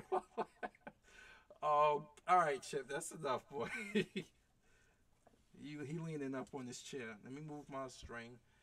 They green, so they reacting with the green screen. So that's what you're seeing right here. If you look at the string, it interacts with it, and the headset is green. It's a Razer headset, so that's a weird color if that's what you noticing. Hey, Chip. So this is one of them right here. As the other one gets jealous, he gets very, PD, the 3-year-old, gets very jealous when I give his father attention. His father is a more friendly dog to people in society. He's too aggressive with his strength. Not biting anybody, but he's just too aggressive overall. Like he all over things and stuff. He had to calm him down. So yeah, that was his name. I didn't name him Chip. I did not name him Chip. Right, boy? I did not name him that. But that's the name he responds to, right, buddy? Huh? That's what you respond to, boy? You like it? Chippy, chippy, dippy? Yeah. So these are the only things I have and stuff. I can't practice CPR or rapid trauma assessments on dogs or read their blood pressures for systolic and diastolic pressure. I can't do none of that with these pets. They're only here to sleep, eat, and poop, and keep me company, because it would be a lonely place without them, right? You know, being single, I had never been married, I ain't got no children and stuff. I guess that's the closest thing to it. And if you went through what I go through with these dogs, you wouldn't want children. But I love them nonetheless. So, yeah, this is. He done hijacked the stream. Sorry about that. He done got his head on the arm. I mean, no, Leon doesn't like just Asian women. I mean, come on now. Look at what's her name? Curtis Miller's sister, Angela. She was kind of, Angela Miller was fine. Especially at the end, she was standing there with that dress on, and she was like, "Leon, let's go swimming again."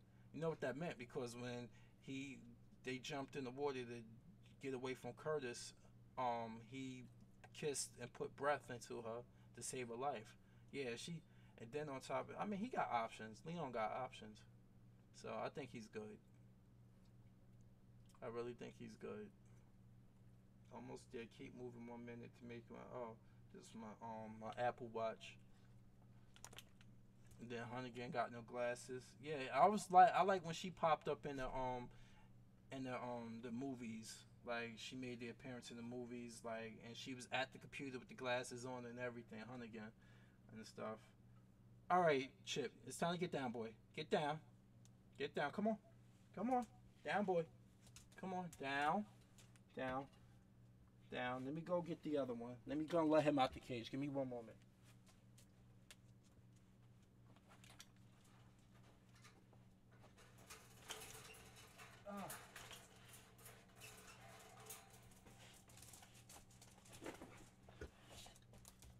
Now, everybody, this is Petey. Now, look at the difference how Petey acts. Come here, boy. Pete. This is why I don't put Petey. And you can hear his tail. See, he's too happy, too aggressive. This is Petey. This is the son. See? See, he's bigger. He's more like, oh, he doesn't know his own strength. This is why. Heel. Heel. Heel. Heel. And now you know why I'd say he's more aggressive. All he want to do is get out here and play. See, this is my thing. Damn. That's crazy, right? See? But I'm about to basically take them for a walk in a little bit and do some more studying and stuff. So thank you everybody for watching and joining in. I'm gonna bring this to an end in a little while. But I'm glad that you guys, I know, despite having our differences and opinions on Resident Evil fandom and games we're into, that, you know, we can keep it civil in the we can keep it civil in the comments and the chats and stuff. That I like stuff like that because, like I mentioned earlier, and Nemesis on live chat about the toxicity of Nintendo fanboys. Oh my God! You want to talk about toxicity? And they say Resident Evil fandom is toxic. That's what Resident Evil Talk used to say. Retcon used to say when he was doing YouTube videos. Man, Nintendo fans, Nintendo fanboys are just like, oh boy, oh boy. Let me tell you the stuff that they used to like. Let me get this straight. The Nintendo Switch, very popular, selling very well. We know that. Boom, we get it. My thing is, just because it's selling well doesn't mean it's entitled to having every game under the sun, because it can't. The system is very graphically limited on what it can do, and a lot of these fanboys think because it sells a lot that they should just be like, you know what? Let these third-party companies bend to Nintendo's will and make a game for it. Whereas actually downscaling production and actually having to pay another company to do it costs more money. It's like this. Let's say, for example, I'm EA and I make Madden 2019. Okay, it essentially is made on one kit. It's made one game I make, but then I optimize it for the PS4 developmental kit. I optimize it for the PC. I optimize it for the Xbox One kit. The Switch is not powerful enough to handle Madden 19. So now I have to make another game from the ground up. Basically, I have to downscale this one and basically build another game for the ground up, which costs more production cost. It's more production cost, and it's not guaranteed to sell a lot of copies. You get where the problem is with this. Let me see. Who said who was attacking you? Alright, later next gen council. Who was attacking you Who's attacking you in on the Nemesis one? Like yeah, like Lazaro says, it's like trying to get Crisis to run it on PS2. It couldn't run until the PS3 and the Xbox 360 came out. It just wasn't gonna happen on those one. Yeah, like but PS2 was very it's the highest selling PlayStation ever, I believe. And there was no way in hell it can run that game. But you didn't like now today we have what we call port beggars. The port begging is going on. And I'm trying to fix this right now. Is it still here? I don't even know why my stream went back. Can you still hear me? Anybody? Alright, you guys can still hear me, right?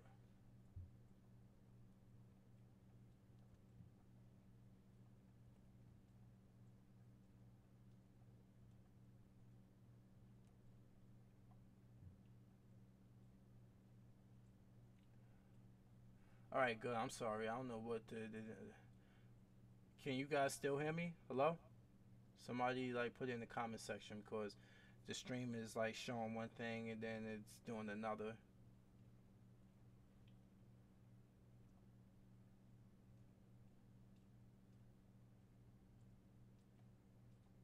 Alright, good. Alright, good. I don't know because I'm looking at the two different streams here and I'm looking at my both feeds to make sure it's still live. Alright, we got 9 watching, thank you. Alright, good. So the port begging is like out of hand today. I can't stand port begging. That's like me being an Xbox One fanboy. Even though I got Xbox One, PS4, Nintendo Switch, whatever, I have those. That's like me being an Xbox One fanboy and I'm sitting here begging and crying for God of War to be on the Xbox One. You want the game that bad? Buy a PS4. But some people will make up the excuse, oh my God, I got a PS4, but I want to be able to play it on the go. That's portability thing, I'm tired of hearing that too. Because let's not forget the Switch only has a maximum battery life of maybe an hour and a half to 2 hours. They say more than that, but the more you charge it and recharge it, the less the battery stamina goes. And then you eventually have to get another battery, or you're gonna have to buy another Switch. Then when you put it in the dock and you play it in the dock for too long, that messes with the battery as well, and that causes overheating, and that slows down the frame rate. No. So let me see. So if the companies deem it worth the effort sells, well, they might go for it. But yeah, they can't like. They might do it now, but they might do it with the console now. But as for hearing it, it's the same thing over and over again and stuff. And I'm like, I'm tired. Like a lot of people look at the what's going on with RE2, like with these collector's editions. As long as people exist that buy it, they're gonna keep putting them out. But everybody collectively are against unnecessary microtransactions. If you're not gonna give us a substantial game, we're not going to like you actually want us to buy the rest of the game, where this game here was incomplete. So there's a lot to be desired about it. So Capcom got to figure out another way to at least get that the hustle people, and that is to look here. This is the collector's items here.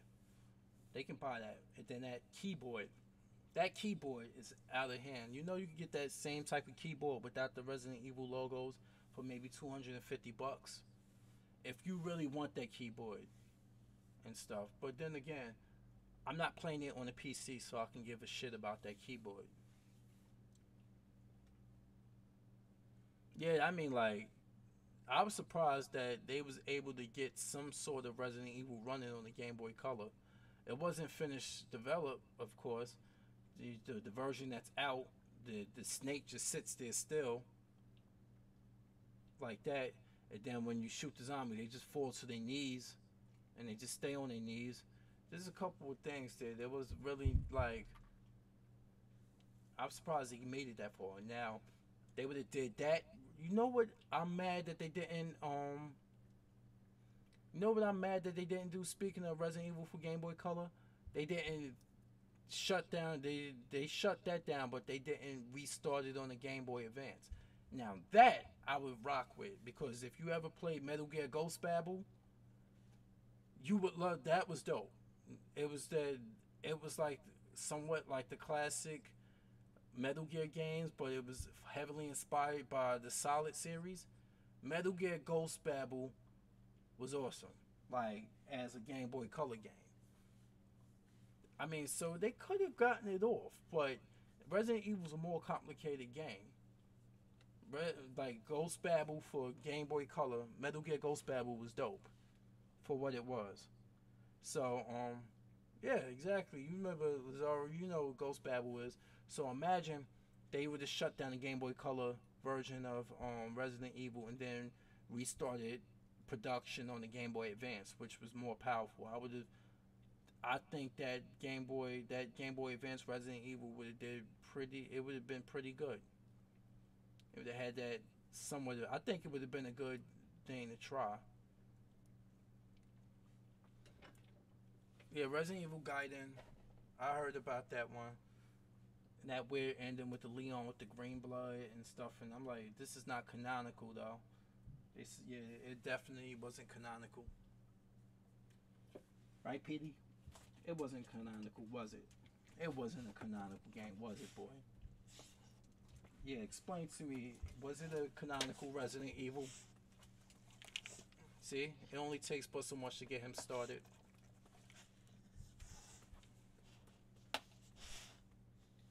It only takes but so much. Come on now. And you said, and why you here, and said what happened in the previous chat. What is going on here, y'all? PD is the one and only guardian of canon. No. He is very strong and he is very heavy. He don't like being picked up, so he goes dead weight when you pick him up, and you feel every amount of that 70-something pounds he is. And that slapping sound is his tail. As you can see how strong he is, it's wrestling with him. See? I have to deal with these monsters all the time.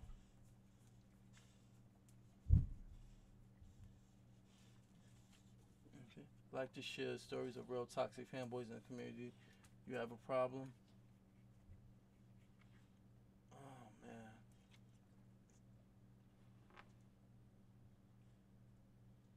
Yeah, I don't like that. As for the whole, I did something about, like, I've seen like toxic fanboys. I was talking about Nintendo for a while.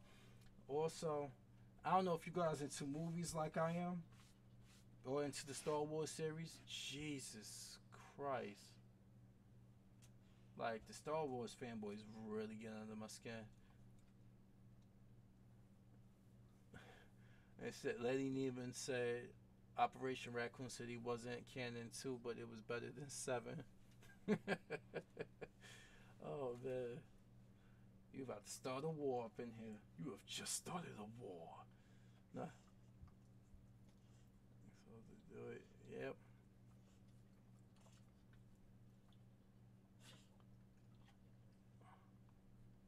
Yeah, I mean, like, it doesn't make any sense to get butthurt over the video game. Like I said, we can all like different things. Not all of our likes and dislikes are going to be compatible. What happened to the age where you can actually agree to disagree without going like personal, taking it personal? Like, what is going on here with that? Let me see. You sound, you're a Star Wars fan. You have a room full of merchandise, but you hate some people. Yeah, wow. Let me tell you, like, Star Wars fans limit what Star Wars can do as a series, because when Star Wars tries to be something different, they hate it. When it does more of the same, they hate it. You know what really, really bothered the shit out of me? The reveal of Finn. You know?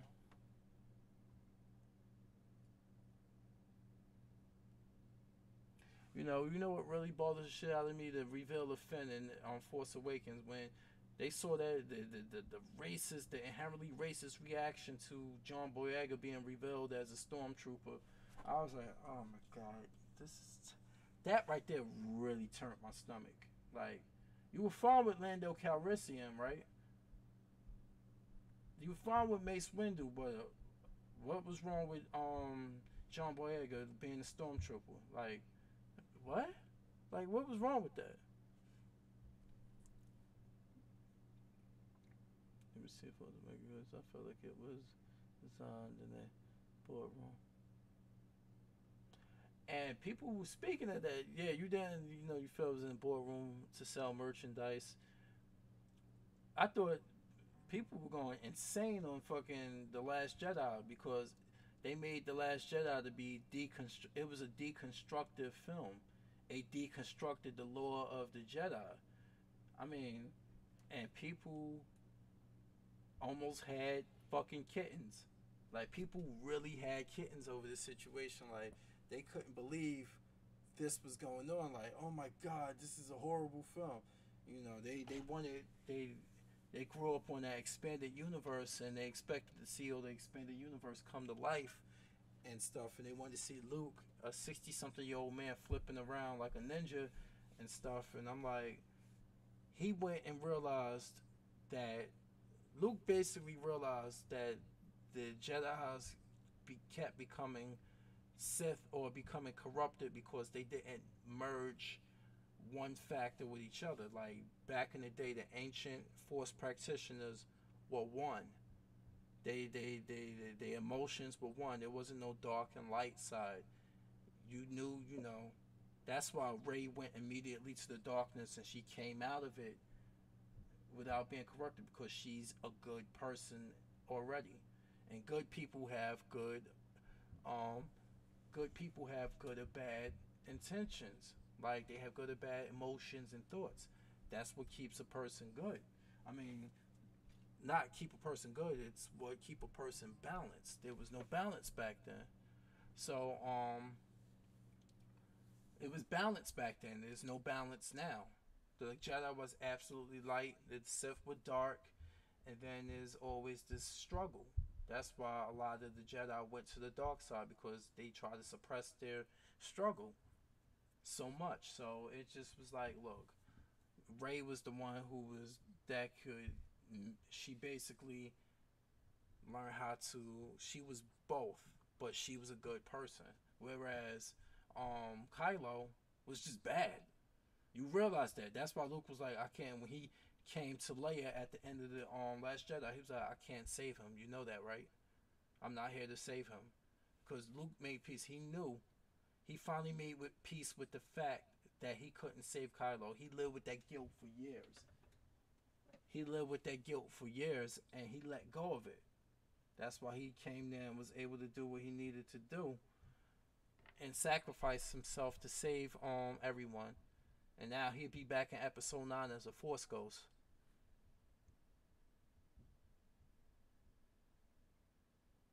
You said you've unsubbed people because they was feeling... Yeah, like, I said my piece about Finn's. Like, I can, like, the movies, some I like, some I don't like. Some I like more than others. But I'm not going to sit here and make, like, a movie saying, I'm not going to say it's the worst thing ever. Oh, my God. I want to kill Kathleen Kennedy. I just think she's out of touch. Like, she got to understand Star Wars is for everybody. You sitting here, you're trying to make Star Wars for girls, where it should be for everyone. Star Wars always was for everyone. This is the thing I hate with a lot of the SJW thing. Like, it was for everyone, but you want specific things. And I'm like, you want specific agendas. And I'm like, come on now. Alright, so let me look at this chat, because you guys are going off. You guys are really going off right Oh no, I can't do no 20 videos. I'm saying what I'm saying as of recently because they like it's the worst. Like I've seen a lot of different things. Like it's like they keep the franchise in a tight bubble, and you cannot go nowhere outside of it. That's my problem with it. Now I don't want to be that type of Resident Evil fan. Like people thought I was a nostalgic fan when it came to Part 7. Why I hated 7. No, I explained to you why I hated 7 because the story didn't make any sense. Um, it was not an original game when it came to a lot of the aspects of it and the storyline. Um, and it just felt so unattached, and it was mostly the story and anything. I could have got past the fact that it was first person. I could have got past that, but it just I didn't like the controls. I didn't like that. It was a couple of things. Like it was a couple of factors. It wasn't because I haven't tried anything out. I mean, if I was really like that, I wouldn't have never taken to Resident Evil 3. I mean Resident Evil 4 through 6 if I was a nostalgic fan. I've went through all iterations of it. It's just something about 7 that wasn't made right for me. So that's where it come from. But as for me being nostalgically blind, I can't be like that. Like it's just certain things.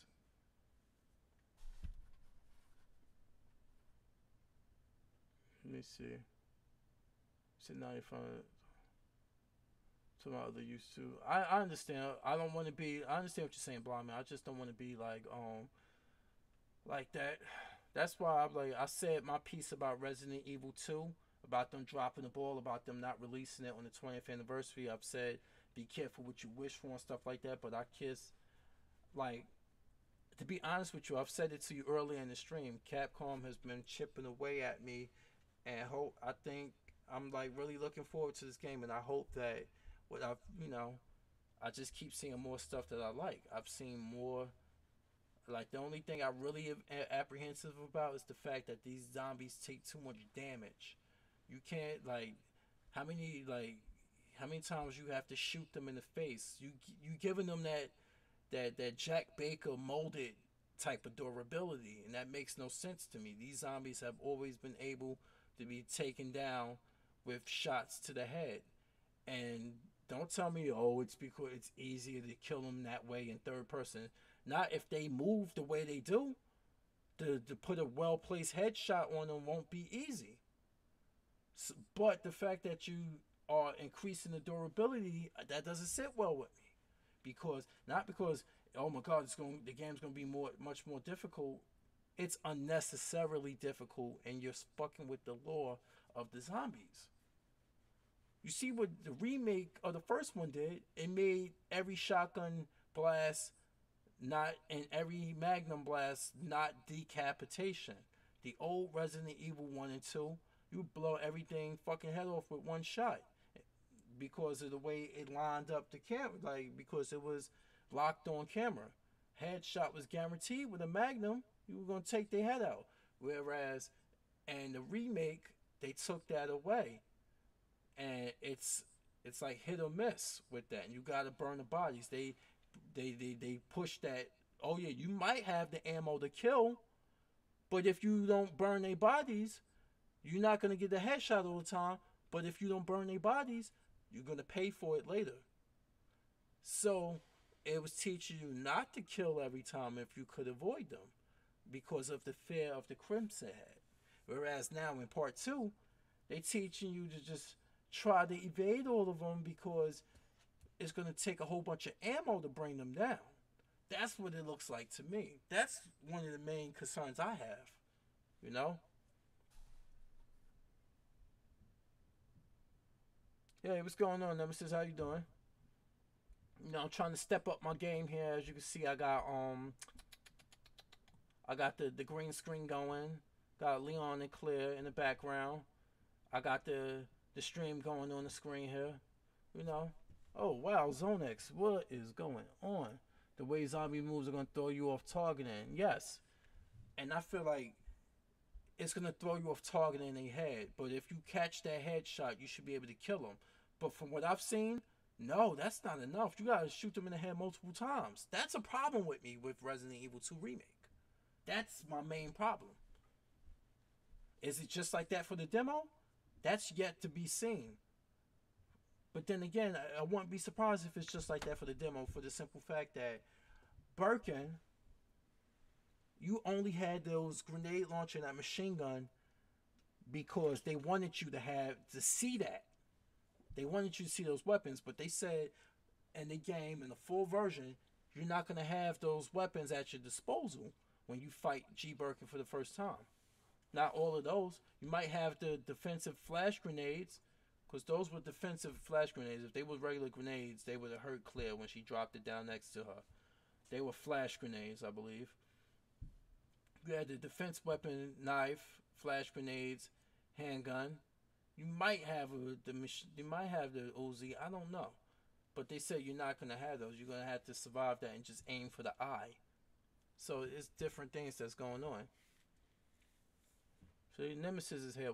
He said what's up to everyone, just in case you didn't see it. Yeah, single headshots definitely should kill them, but it should be harder to put a headshot to them. And it is. You see how they move, right? But I do like that you can damage their bodies. They teach you to go after limbs. You should be able to, they teach you to go after limbs. I think if you take out both of their arms, they pretty much fucked and they ain't going to be able to do anything. But if you take out both of their arms, you can pretty much immobilize them. And the knife seems to have very powerful swiping capabilities when you're slashing capabilities. I've seen Leon cut that fat zombie near the vending machine down pretty fast with it. And it's like you have to kill them. You can stab them to get them off you, but you got the evasive technique that you got from Revelations 2. So use that to your disposal. I think this game is going to be challenging, but if it can be done by speed runners, which Capcom have confirmed is very speed runner friendly, God knows what else. I think it's going to be speed runner friendly, but it's going to be longer than than the scenario A from the older days. You're going to be able to do more. I think they just took basically A and B missions for each of the character and pretty much turned them upside down. You got Leon AB, and then you got Claire BA, but they all the same story. They basically all the same story, like melded into one. So meaning like they said that like you're gonna play to the point where you're gonna get into basically the RPD a different way, just like in the A and B mission with Claire and Leon in the old game. You're gonna get into the RPD a different way, but then Leon and you're gonna meet at that gate where the helicopter crashes down. That part when you see the helicopter crash down originally, now it's gonna happen when Leon tries to go out there, but he can't get the gate open because it's locked, and him and Claire are talking through the gate. I've seen that in the trailer. And I've seen pictures of them talking. Like, remember when Marvin, you go out there to Marvin and you bring up the surveillance? And he's like, hey, it's Claire. She made it. He's like, you know her? He's like, yeah, we came here together. Leon makes his way out there to talk to her, but he can't get the gate open. And then the helicopter crashes in the background. And then they get separated. And she's like, I'll find another way in, blah, blah, blah. That's what's going to happen. So it's going to be pretty much like Leon AB and Claire BA. It's gonna be in that same. It's gonna be in that that same motion, that same order, but it's gonna be one big mission. So it's gonna be one big. So everything you're gonna still interact with one another. So when you play as Claire, you're gonna make it to that gate. When you play as Leon, you're gonna make it to that gate to talk to her. But it's going to be from totally two different areas and perspectives of the gameplay. And I bet it's going to be a zapping system with that. Even though they're saying it's not a zapping system, it's going to be connected. So I wouldn't even be too concerned about it. As long as it's longer and the story makes coherent sense to me, I'm fine with it. know. So now with the speaking of zombie kills, I'm thinking with that like I've seen the people, multiple people who have played the demo have put up videos of it from the E3 show, and you actually see how grotesque the damage physics are in the game. When he shot somebody with it, you can see like right under the bone, you can see like the flesh being removed with the bone. You can see like, yeah, it's a couple of things. You can see a couple of things with the damage physics in the game. That I give to him. That the damage physics look like it's gonna be awesome. So yeah, and I'm waiting to see as in new areas. I'm still thinking more than likely we might have child zombies for the first time in this game. You never know. People think that there's possibility there's gonna be child zombies in this game. And instead of Sherry having to get past dogs, she's gonna have to get past child zombies. If they do that, that would be fucking awesome. That they would get past child dogs. I mean, they would get past. She have to get past child zombies instead of the dogs, which we haven't seen yet. Nobody's even talked about the fact that we haven't seen the zombie dog, the Cerberus yet. You know, people say Cerebus, or I mean the whatever. They the Cerberus, which is named after the three-headed dog of that was the protector of Hades. So Cerberus. We haven't seen those yet. You said, let me see, I just wanted to, yeah, the child zombies are going to be very disturbing and goofy after a while. Well, the child zombies, the only time we saw the child zombies were in Resident Evil 2 Apocalypse. That movie, the live action movie, when they ate that lady. You know, and we never saw them again after that. They dragged her off and ate her somewhere. That's the only time we seen child. But this child zombies are, and that's the. I give it to that shit. I give it to that fucking franchise. They the only ones I've ever seen child zombies, in the Resident Evil series. They even explained why there was no child Ganados in Resident Evil 4, 5, and 6. I mean 4 and 5, for the simple fact. The parasite needed a full adult body. They tried to put the parasite in the children, but they killed them. That's why there's no children in the village, because the Las Plagas parasite killed them because their bodies were too small and weak to sustain the parasite. That I know. But this would be like, if they take it there and they put child zombies in the game, because they look like in the trailer, that was a child zombie, the silhouette, and you saw the school bus in the background. Boy, but it should be a part where Sherry has to actually get through those. She has to evade them and stuff. She ain't gonna have a weapon, but she's gonna be able to evade them. What are you doing? Stop. So we'll see.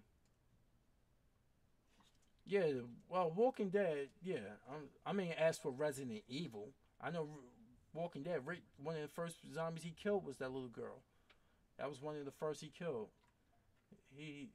Have you seen her? She grew up to be she grew up to be a pretty young woman. She's what, 19, 20 years old now? So she grew up to be a pretty young girl. I think she's about 18, 19 years old. She's same age as the boy who used to play Carl.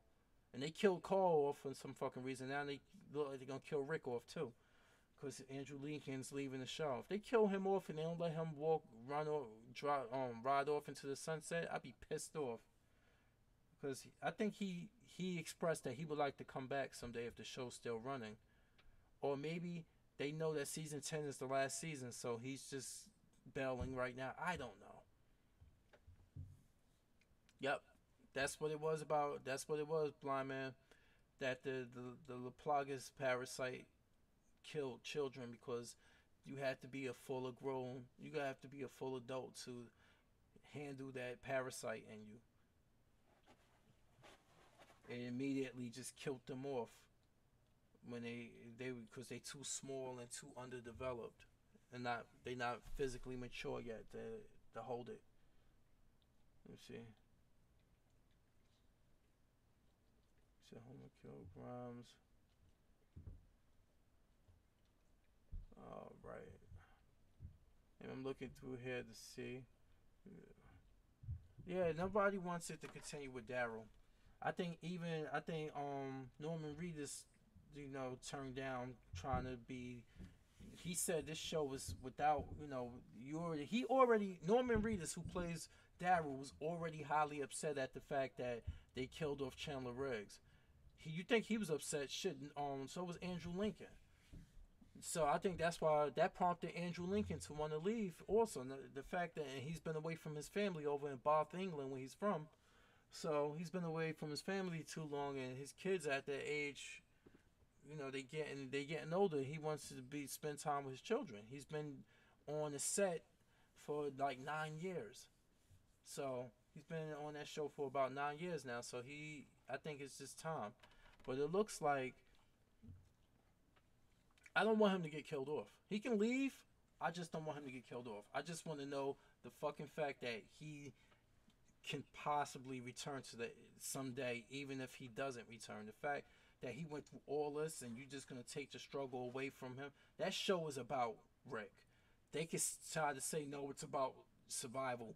Yes, it is, but that show is about Rick. You already took away his heart and soul. One of his heart and soul. You took away his only child. Well, we know Judith. He said Judith is not his. He said Judith is on Shane's. That's what he said on the show. You took away his only child, basically.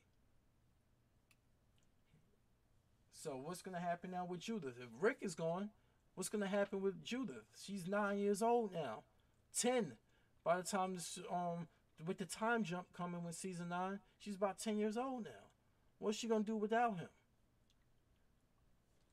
I don't know, man. This is the reason why people... killing Carl pushed it really off for me. But now with Rick leaving, I'm like, what the fuck do I have to watch this show for? That show's always been about Rick to me.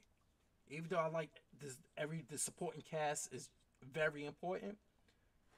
Without him, I don't know what the fuck. I really don't. Let me see. I follow the season. They live in a prison that's not so nice. Yeah, I mean, like the governor. They didn't even play the governor up to his full strength. The governor was ruthless and even more ruthless in the comic book. They played Negan up to his savageness, but then again, they let Jeffrey Dean Morgan shine through. And let me stand up, because we all know Jeffrey Dean Morgan, he, with that lean, everything and stuff.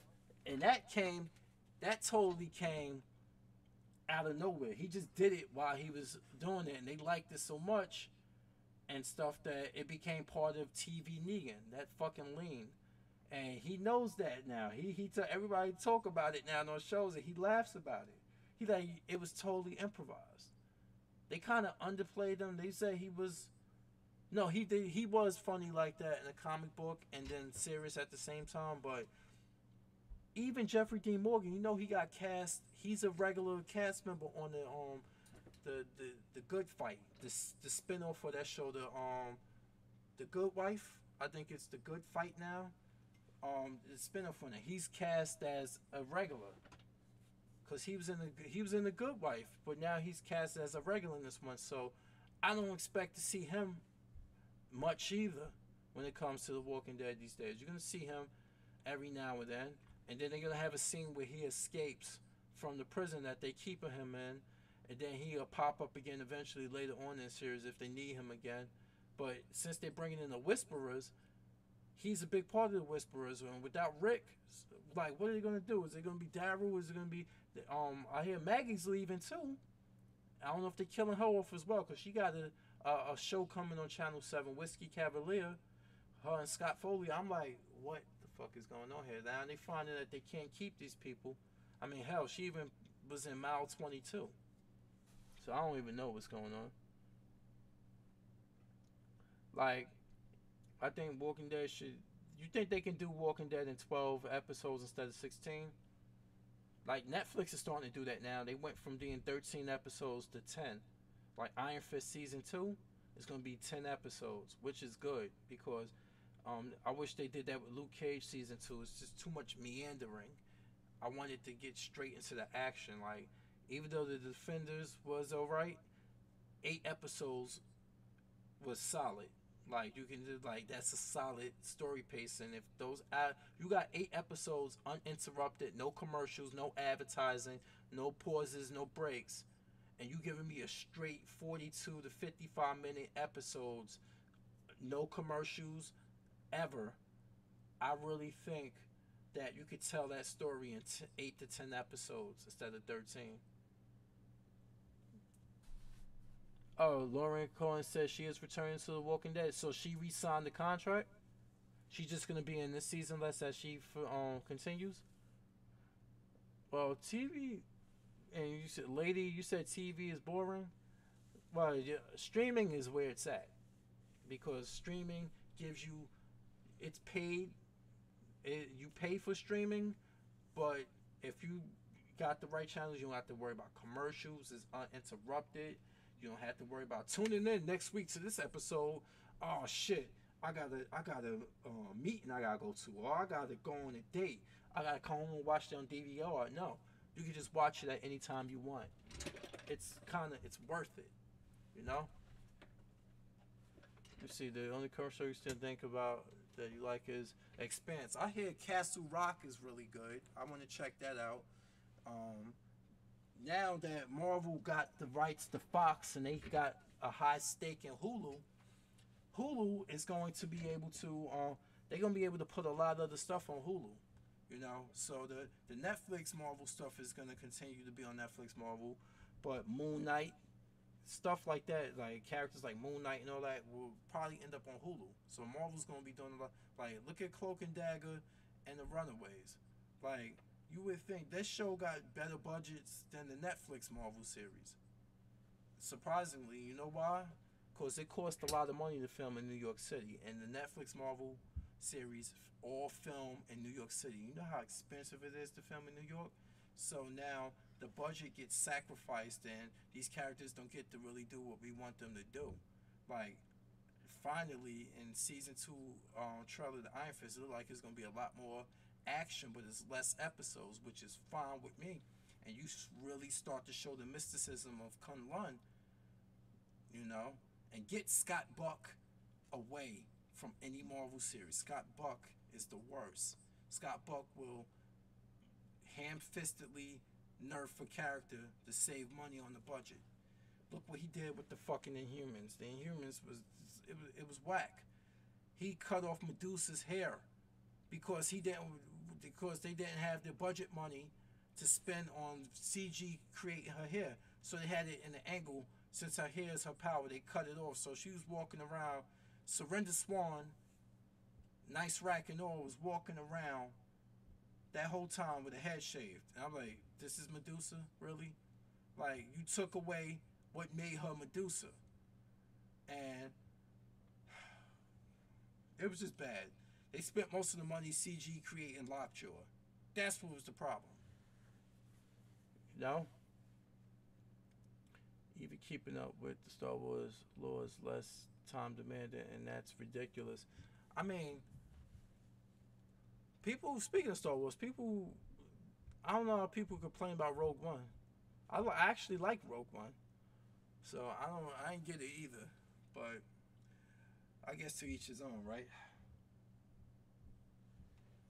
It's ridiculous, but now it's past 3:33, and I'm gonna have to bring this one to an end. I have to go take care of some things with the dogs. I have to do some more cleaning up, do some studying and stuff. So thank you everyone for see Solo. I still gotta check out. I haven't checked it out. Thank you everyone for watching and tuning in, interacting in the stream and everything. I appreciate it a lot. I know I haven't done one of these in a long time, and I mean, for me, I don't even have 500 subscribers. I only got like maybe 456, and it keeps playing. I keep dropping off, gaining, keep dropping off, gaining. I don't know. It's just, thank you everyone for tuning into these videos. Like the dozen that showed up, or the 10 at maximum showed up. I appreciate everything. So let me go on now. Thank you, everyone. I will check you later. I might get some gaming going. Figure out something. I got some things I want to do and try to hook up some other stuff. But don't quote me on that. But anyway, have a good day, y'all. Peace.